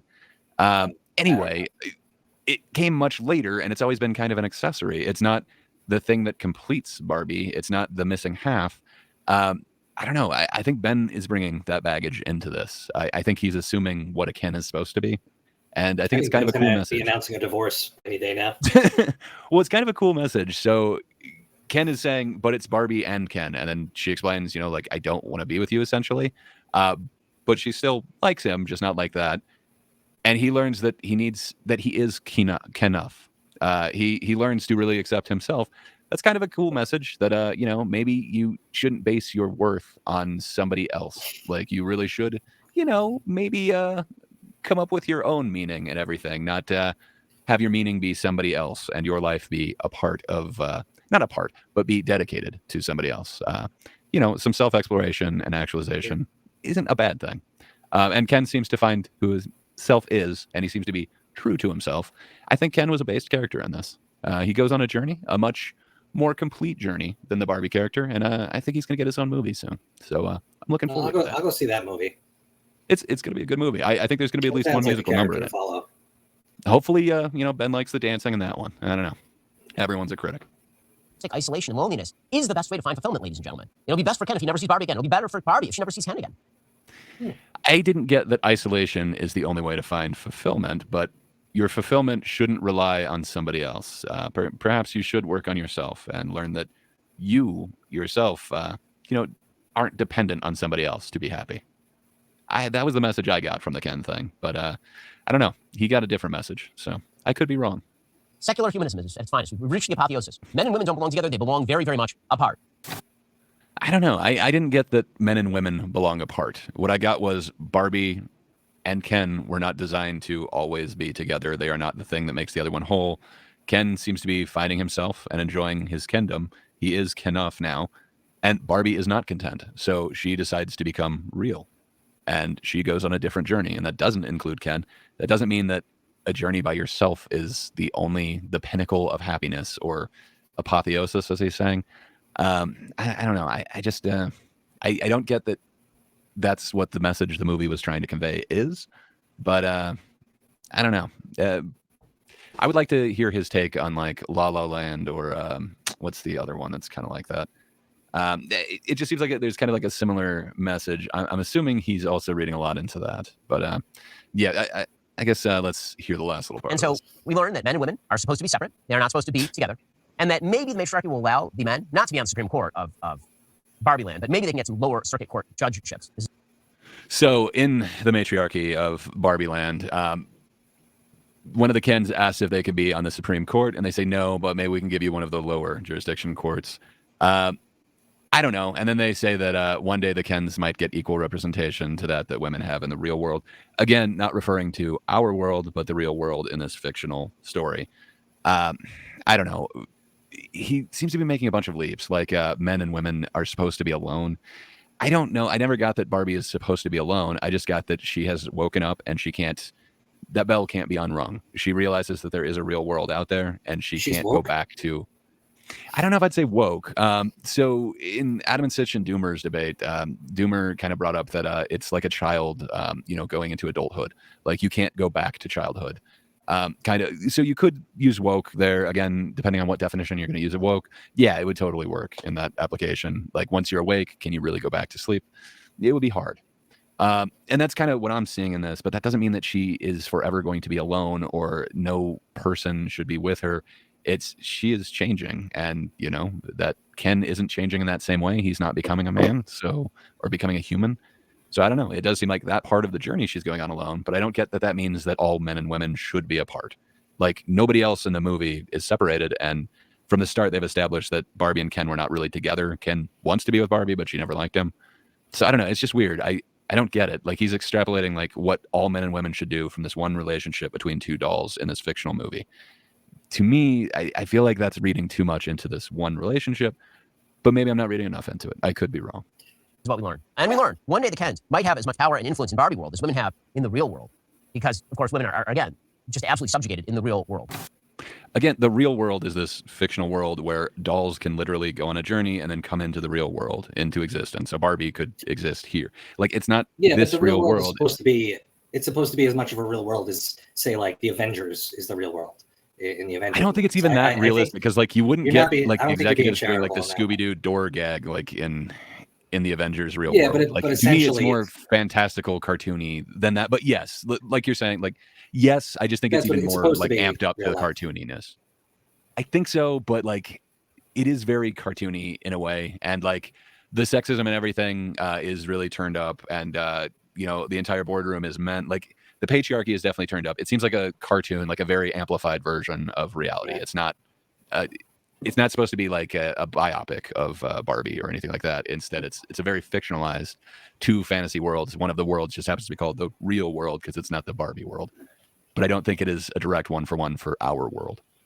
I don't know. I feel like I said that weird, but I'm sure. Yeah. I know what you mean. Sure, Barbie's now sent back to the real world, and she is now going to experience the apotheosis of what it means to be a human woman. At the end of all of this, they've boiled down. They have a whole conversation about identity and death and meaning. Right? This whole conversation. What does it boil down to at the very end? What it boils down to at the very end, apparently, is being biologically female is the only thing that matters, and that's it, kind of. That's it. Like, it all just boils down to a lady at the gynecologist. That's female power. Female power is Barbie goes to gynecologist. Which, I don't know about you ladies, but that seems like that's not like the most feminist message. That lady parts are the entirety of the lady. Property. So, again, I kind of disagree with his interpretation of this. I can understand how he gets there, and he gets it as like it's some sort of anti-trans biological woman message. That so Barbie, after rescuing all the Barbies from the patriarchy, the woman who created Barbie, who happens to be Rhea Perlman, who's awesome. I love Rhea Perlman. But she happens to come down as kind of a godlike figure. And she is able to grant real womanhood to Barbie if she chooses it. But it's kind of like a red pill, blue pill thing. Like, you can't go back from here. So she decides to take that on. And then the ending of it is really quite stupid. But yeah, it's her going to the gynecologist office. You think that she's like waiting for like some test for like some good job, or, you know, getting an application or an interview or something. Instead, she's just going to the gynecologist. Now, you could interpret that as you know, a anti-trans allegory that you know, she talked to God. God made her a biological woman. The only thing that matters is biological womanhood. Or you could view that as a trans allegory, that Rhea Perlman would be much like, you know, a surgeon getting a vaginoplasty or something. And then where would you follow up with that but the gynecologist? I don't know. I'm not sure what interpretation it's supposed to be. I feel like you really could look at that any which way you want to. I feel like they thought it would be a funny gag to make you kind of a misdirect, a mislead. It kind of seems like it could be like an Amy Schumer type leftover joke. I'm not sure that it necessarily is. I don't know the origin of every joke in the script, but I think there's a lot of leftovers from the different versions of the script. So I don't know. I feel like that's a little bit open to interpretation. He definitely takes it in the anti-trans way. And then I know I've definitely heard other people take it in the pro-trans way. I think there's also a myriad of other interpretations you can have of it. It's just, I think it's kind of a throwaway, but maybe I'm not putting enough emphasis into it. That being said, I don't think it's a great ending. You know, I feel like there's a much bigger accomplishment you could have for Barbie. Like, if you're going to go with the whole Pinocchio story, like she's becoming a real girl, you really should set up her intention or motivation to become real from the beginning. I feel like they did it way too subtly. Like, she just has existential dread, so she can't go back to being a Barbie, so she reluctantly becomes a real woman.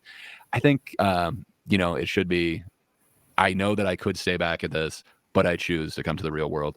That seems like it would have had more impact. I'm not necessarily getting that from this. And then the actual gynecologist office, I don't know, just seems weird to me.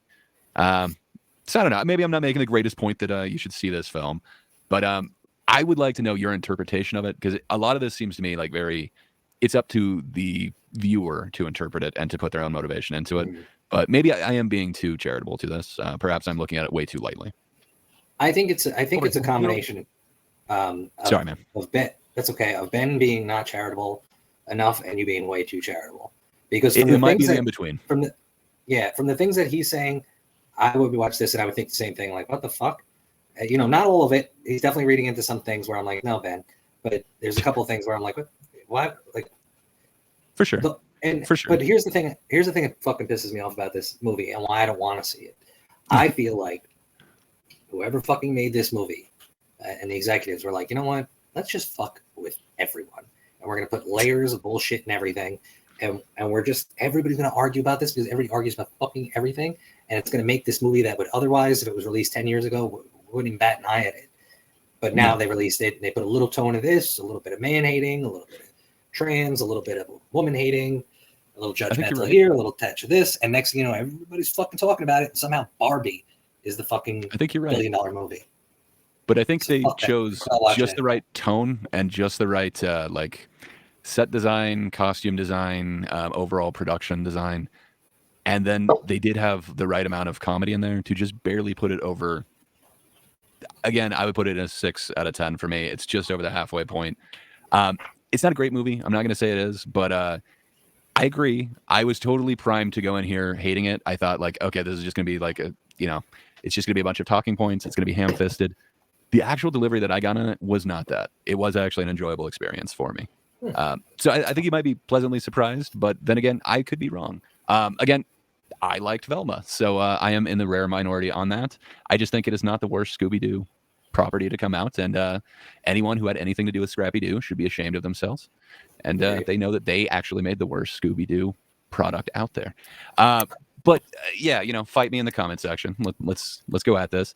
And I know you have a weird She-Hulk take as well. So I don't know. I would like to find out more on that because I thought you actually liked it, but when we were talking a little bit earlier, you said you don't like it. So yeah, I'm excited. No, I love find out. Yeah, I love it. But you said it's bad, good. Which is I don't know. That's weird.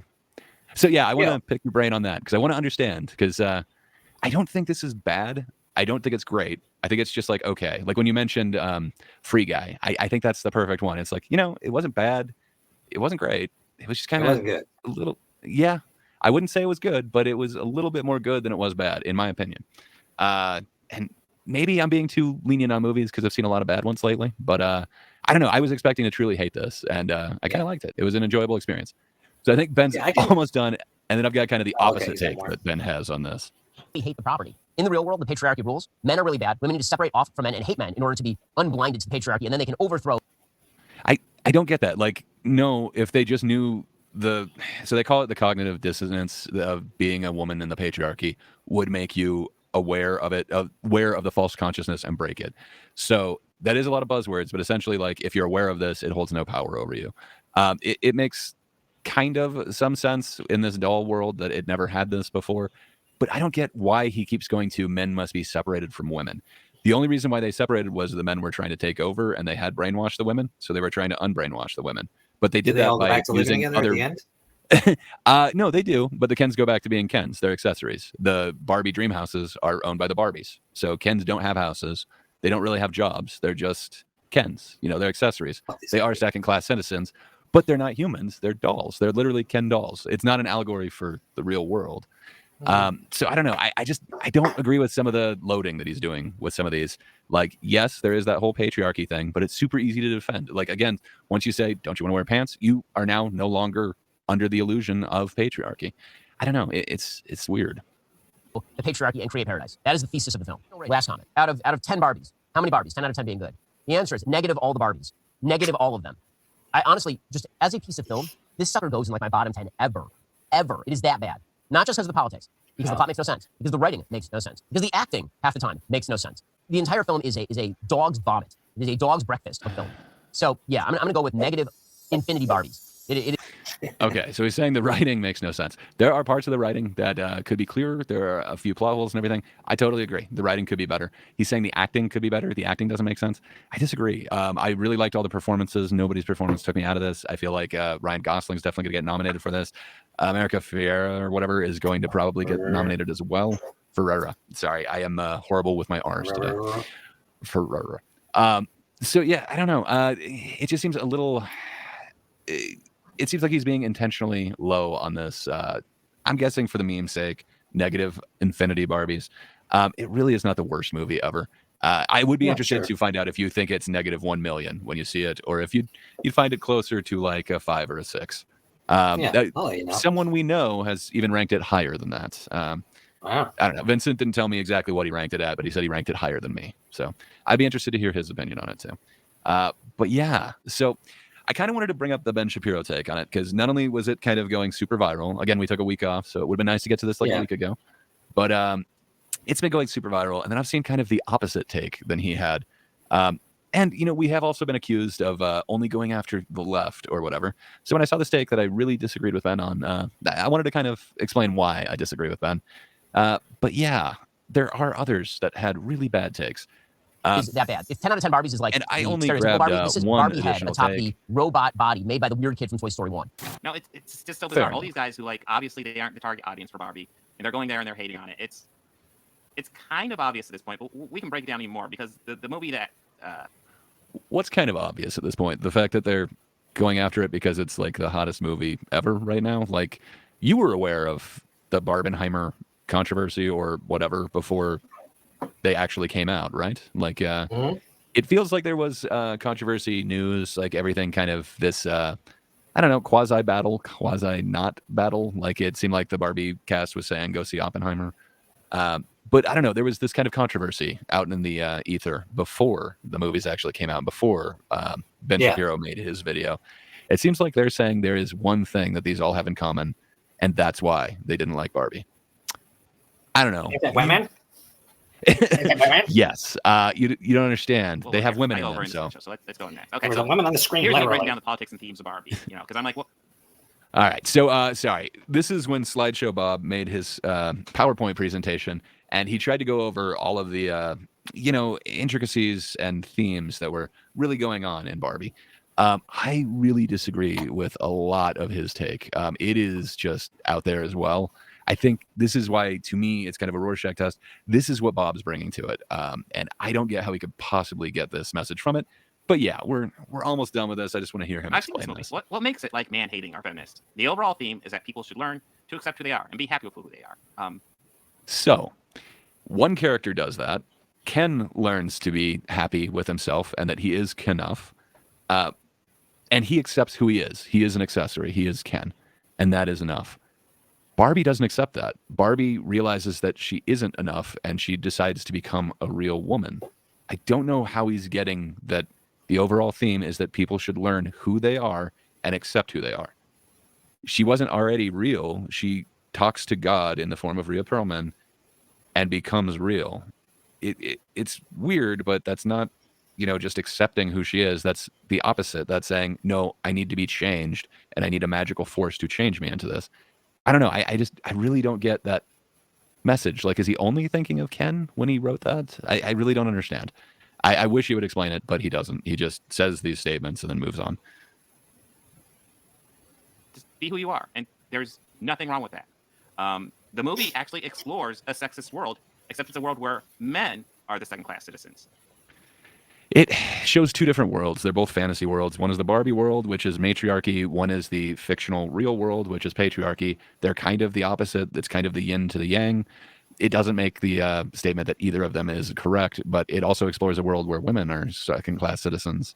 I don't know. It's kind of weird to just point that part out. Like, yes, in the Barbie world, Ken is an accessory. Like, yeah. Whoa. Oh my God. What? Yeah, no, it explores a world where men are second-class citizens. And Barbie and Ken both have to admit that they fucked up, and maybe they should treat each other differently and better. That's just not true. The Barbies do not come to a realization that they have treated the Kens poorly and then change and make it better. They don't change anything. Like, literally, that line that Ben brought up, that they say, can we be on the Supreme Court? And they say, no, maybe you can have one of the lower circuit judgeships or something like that. In no way do they change it. They said maybe someday in the future, the Kens will have the same rights that women do in the patriarchal world. I don't know. That to me is not saying that we must treat each other as equal. Like, I really don't get where he's coming from with that. No aspect in it. No Ken is treated as an equal. The Kens are mistreated, and then they try and take over. They mistreat the Barbies. Then the Barbies take over and start mistreating the Kens again. And nothing has changed in the real world. I don't understand at what point he is getting that we must treat each other as equals. I don't know. It's a really weird take. Oh, shit. Wait, so you're saying that propaganda right there. The Barbie world is women are the superior, the oppressors kind of thing, Yes. and then in the real world, it is what it is in the real world, and so that means that It's just not, and that's the problem with Ben's take on it too. It's a super exaggerated reality. They call it the real world, but that's just in juxtaposition to the Barbie world. They are both fictional, over-the-top worlds. I don't know. where he's now comparing it to the real world. I don't think Dane actually ever saw the movie. I think he's just seeing what Bob wrote and is kind of going off of that. There's a balanced message in the movie. Yeah. That, like, people There should is just not. respect each other based on Yeah. respecting. Weird. Sounds like fucking propaganda to me. It does. Fuck up, Dean. It is entirely woke propaganda. The idea that men and women should be treated equally. I don't know why.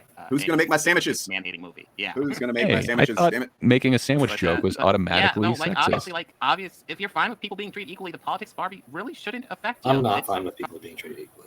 I just don't get where he gets, where he's coming Yeah, it up doesn't with sound the like messages Ken- that people should be treated equally. Like, Ken is not treated as an equal, and then at no point in the real world is America Ferrera or whatever treated as an equal. She's not brought into the board or anything like that. She wants to make sensible Barbie, which is Barbie with a flattering top and a sensible pair of shoes or something like that. But just because she's having a doll made doesn't mean that she's an equal. Like, she's not a part of the board. They are listening to her idea, but I don't know. Like, it's very strange. I don't get where anyone would be treated as an equal in this. I don't know, unless he's talking about the like duality between the two worlds where there is a matriarchy and there is a patriarchy, and they both seem to suck and oppress somebody else, but it's not stated that neither of these are the correct world, and we should instead strive for an equal one. Equality just isn't brought up at all. I don't know. That's why I kind of see this as a Rorschach thing. Like, whatever your ideology is that you're bringing into this, I think you kind of see it, but I don't know. Maybe I'm giving him too much credit. Maybe he just wants that to be the message. I'm not sure. I just don't see how you could come up with equality from this movie. Fine.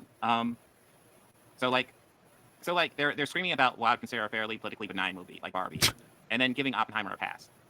So, I mean, like, in that it doesn't have like political parties saying like, vote the Barbie party or something like that. Like, it's not overtly political, but the ideologies that it's espousing are. And I think that's the same thing that in the Adam and Sitch conversation with Organized Chaos and actual fandom, friends of the show, both have been on.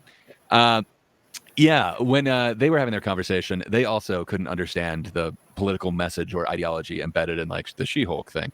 They just didn't see that. They saw it as benign. I think that's the same thing that they're doing here. There definitely is a political message pushed. I don't know that it's necessarily saying that it's correct. Like, there are some kind of hidden jokes. If you didn't know about like Citizens United, it would probably go over your head. You'd probably just hear it as like a Supreme Court joke. I don't know. There are a few kind of Easter eggs that are definitely leaning to one political ideology. That being said, like, it didn't take me out. It wasn't super ham-fisted. So I don't know. I wouldn't call it benign. The ideology is definitely there, but it doesn't seem overbearing and ham-fisted. Despite the fact that like Barbie is just like, hey, treat everybody equally. And now Oppenheimer's kind of saying, hey, right wingers kind of suck. Yeah, also it's obvious what they're shooting for. So again, I don't think that's really the They just message of either of those films. I don't know if Bob is the greatest analyst of film. His analyses don't seem to be the best. But yeah, let's see. Now he's going to compare it to 3 other films, so I'm sure he's going to be super reasonable with this. Can't resist attacking popular media with women. They just can't. Oh. This is just laying it bare. That's like, the so issue. obvious. Like, they have. So everyone's issue. So Ben Shapiro's issue with Barbie is that it has women in it. That's everyone's issue with The Last Jedi. If it just didn't have so many women, it would have been such a great movie. Like, just keep the same plot, just get out the women, and then same with Captain Marvel. Just such a great movie. I just wish it was a man in that role. I don't understand. Like, all the criticisms that I've heard have to do with the real bad plot contrivances in all 3 of these films. There is definitely criticism to be had. All of them have plot holes, and it doesn't really make sense, and it doesn't make for necessarily likable characters. But I don't know. I feel like the criticism of all 3 of these is very different, and I haven't heard it just women boo, and that's the horrible reduction that Bob keeps bringing this down to. I'm surprised he didn't include yet another one, your favorite one. Maybe it's coming up, but I would have thought She-Hulk would be in here too. A left-wing movie they could target after, but instead, we can't resist Barbie. Fuck. Well, and also it's clear. Like, hey, this is a movie that's popular and it stars a woman. Let's go after it. It's they were very late to the game, but they did it. There we go. Here's just some other examples because they love streaming stuff because streaming stuff doesn't reveal numbers, so they can call this stuff failures and then go after it. But if it was actually a failure, they won't be able to get any traction on it. So obviously, this stuff can't be a failure. But because we don't know streaming numbers, we can't prove them wrong. Right. Well, and I don't think that's quite the failure that people are talking about with it. It's just like it failed to bring in numbers, or it didn't have a good audience. I think it's more they talk about it's a failure of a show. It really sucks. People don't enjoy it. I know, anyway, that's the criticism that I heard of She-Hulk. However, some people tend to disagree. I would be interested to have that She-Hulk discussion, because there was another segment that we were thinking of introducing, the It Can't Be All Bad, and kind of look for the silver linings in some of these shows that are kind of thought of as not so good. I know I've definitely got a couple that I want to show you. We kind of mentioned Velma. I think there is a silver lining to that one too. Again, I'm sure it's a controversial take, and hey, debate me. Let's fight in the comment section or something. Yeah, I mean, look at Secret Invasion. That show fucking sucks. Where's the women in that? I only saw one episode of that, but yeah, that was kind of enough for me. I might revisit it someday. I don't know how it's ending or anything, but it just, I don't know, man. Yeah, that's kind of where I'm at with Marvel currently, but hey, who knows? Maybe they'll change and they'll make a good about face and start going the correct direction. But I don't know. So yeah, maybe I didn't make the best case for you needing to see Barbie, but really the thing is, it kind of holds a mirror up to your own ideology. I think a lot of it is you put yourself into that and you see what you want to see. I don't know. I thought it was enjoyable, and it was somewhat lighthearted compared to some of the more over-the-top message-driven films. That being said, there are some like pretty cringy speeches in there, but it's not exactly like it's coming from like, I don't know, again, like the president or something. Instead, it's just coming from some lady who just happens to be working at Mattel. I don't know. I mean, I'll give it a watch, but mainly because Nikki wants to see it. My girlfriend wants to see it. Besides that, I got to be honest, it wasn't my choice. I was brought there by a lady friend, and she actually enjoyed it less than I did, and she didn't know like the kind of baggage going into it. But yeah, she didn't know about the whole like controversy and everyone calling it woke or not woke or transphobic or trans friendly. I don't know. It was definitely different. But yeah, I think it's worth seeing. There are definitely some characters in there that are based. I think it's worth a view, but it's not a great movie. That's kind of where I ended with it. But I don't think it's worth all the controversy that everyone's kind of saying with it. I can't see being so angry at it. It just seems, it just kind of is. Yeah, that's kind of where I'm at with it. But yeah, it had some jokes that did hit, and it's beautiful. So yeah, overall for me, it's worth seeing. All right. They do some really cool things with like the Barbie clothes. Like as they kind of get thrown, it kind of shows up like a whatever you want to call it, like magazine ad for it, and has like the price tag and everything for it. Visually, I thought that was really cool. It has some really kind of innovative visual effects, like the way that they move when they're like in the cars and stuff. It's just, you can tell it's practical. It's not like just CGI everything. It actually like has a good feel to it. So I don't know. It is overtly political, and it's not my ideology. But that being said, it wasn't unpleasant. It didn't cram it down my throat in a ham-fisted way. It just kind of was there. So I don't know. I'd recommend it if you got nothing else to do. But you'd probably like Oppenheimer more. Well, if you're saying it's better than The Flash, then it must be good. I mean, there isn't much that isn't. I'll tell you, Ezra Miller, he's a fucking amazing actor, that kid. Say what you want about him. But there was no time where I was like... He's an amazing person. He's an amazing person. There was no time where I was watching that where I was like, this is a split screen 2-actor situation. Like I legit the whole time, like that's younger Flash, that's older Flash. I was never brought out of it. I should give him more credit with that too. You're right. That part never took me out. It was kind of the bad CG and like the bad choices with like the whole, babies falling. But I tell you, I'm watching that show From right now, and it's like, it's a terrible show, but the storyline is so fucking good, and the acting is shit, the special effects are shit, but the story is really good, and it's like, I'm riveted. I waited forever for the second season. Now I'm like 7 episodes in, and it's awesome. It's just so good. That's awesome, man. It's it's just like sometimes you can excuse like a bad script with a good quality movie, or a bad quality movie with good script. A good story idea. Sometimes it can carry you. I don't think Barbie's going to do that for me. So we'll find out. Fair enough.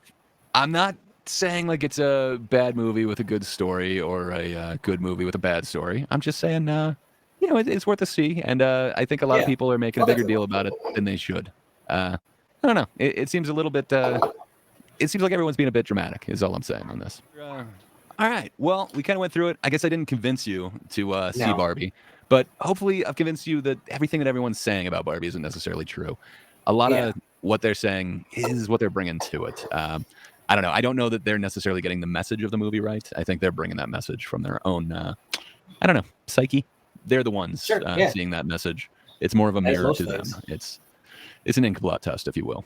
But yeah, I don't know that I've convinced anyone to see it. But hey, if you really hate it, let's talk about it. We can always debate it. I don't think it's super woke, and I don't think it's going to hurt anyone, really. But I could be wrong. We could talk about this, and I could be wrong. Yeah, let us know if you completely disagree in the comments section. But yeah, thanks for joining us, guys. This is 5 episodes now. Episode 5.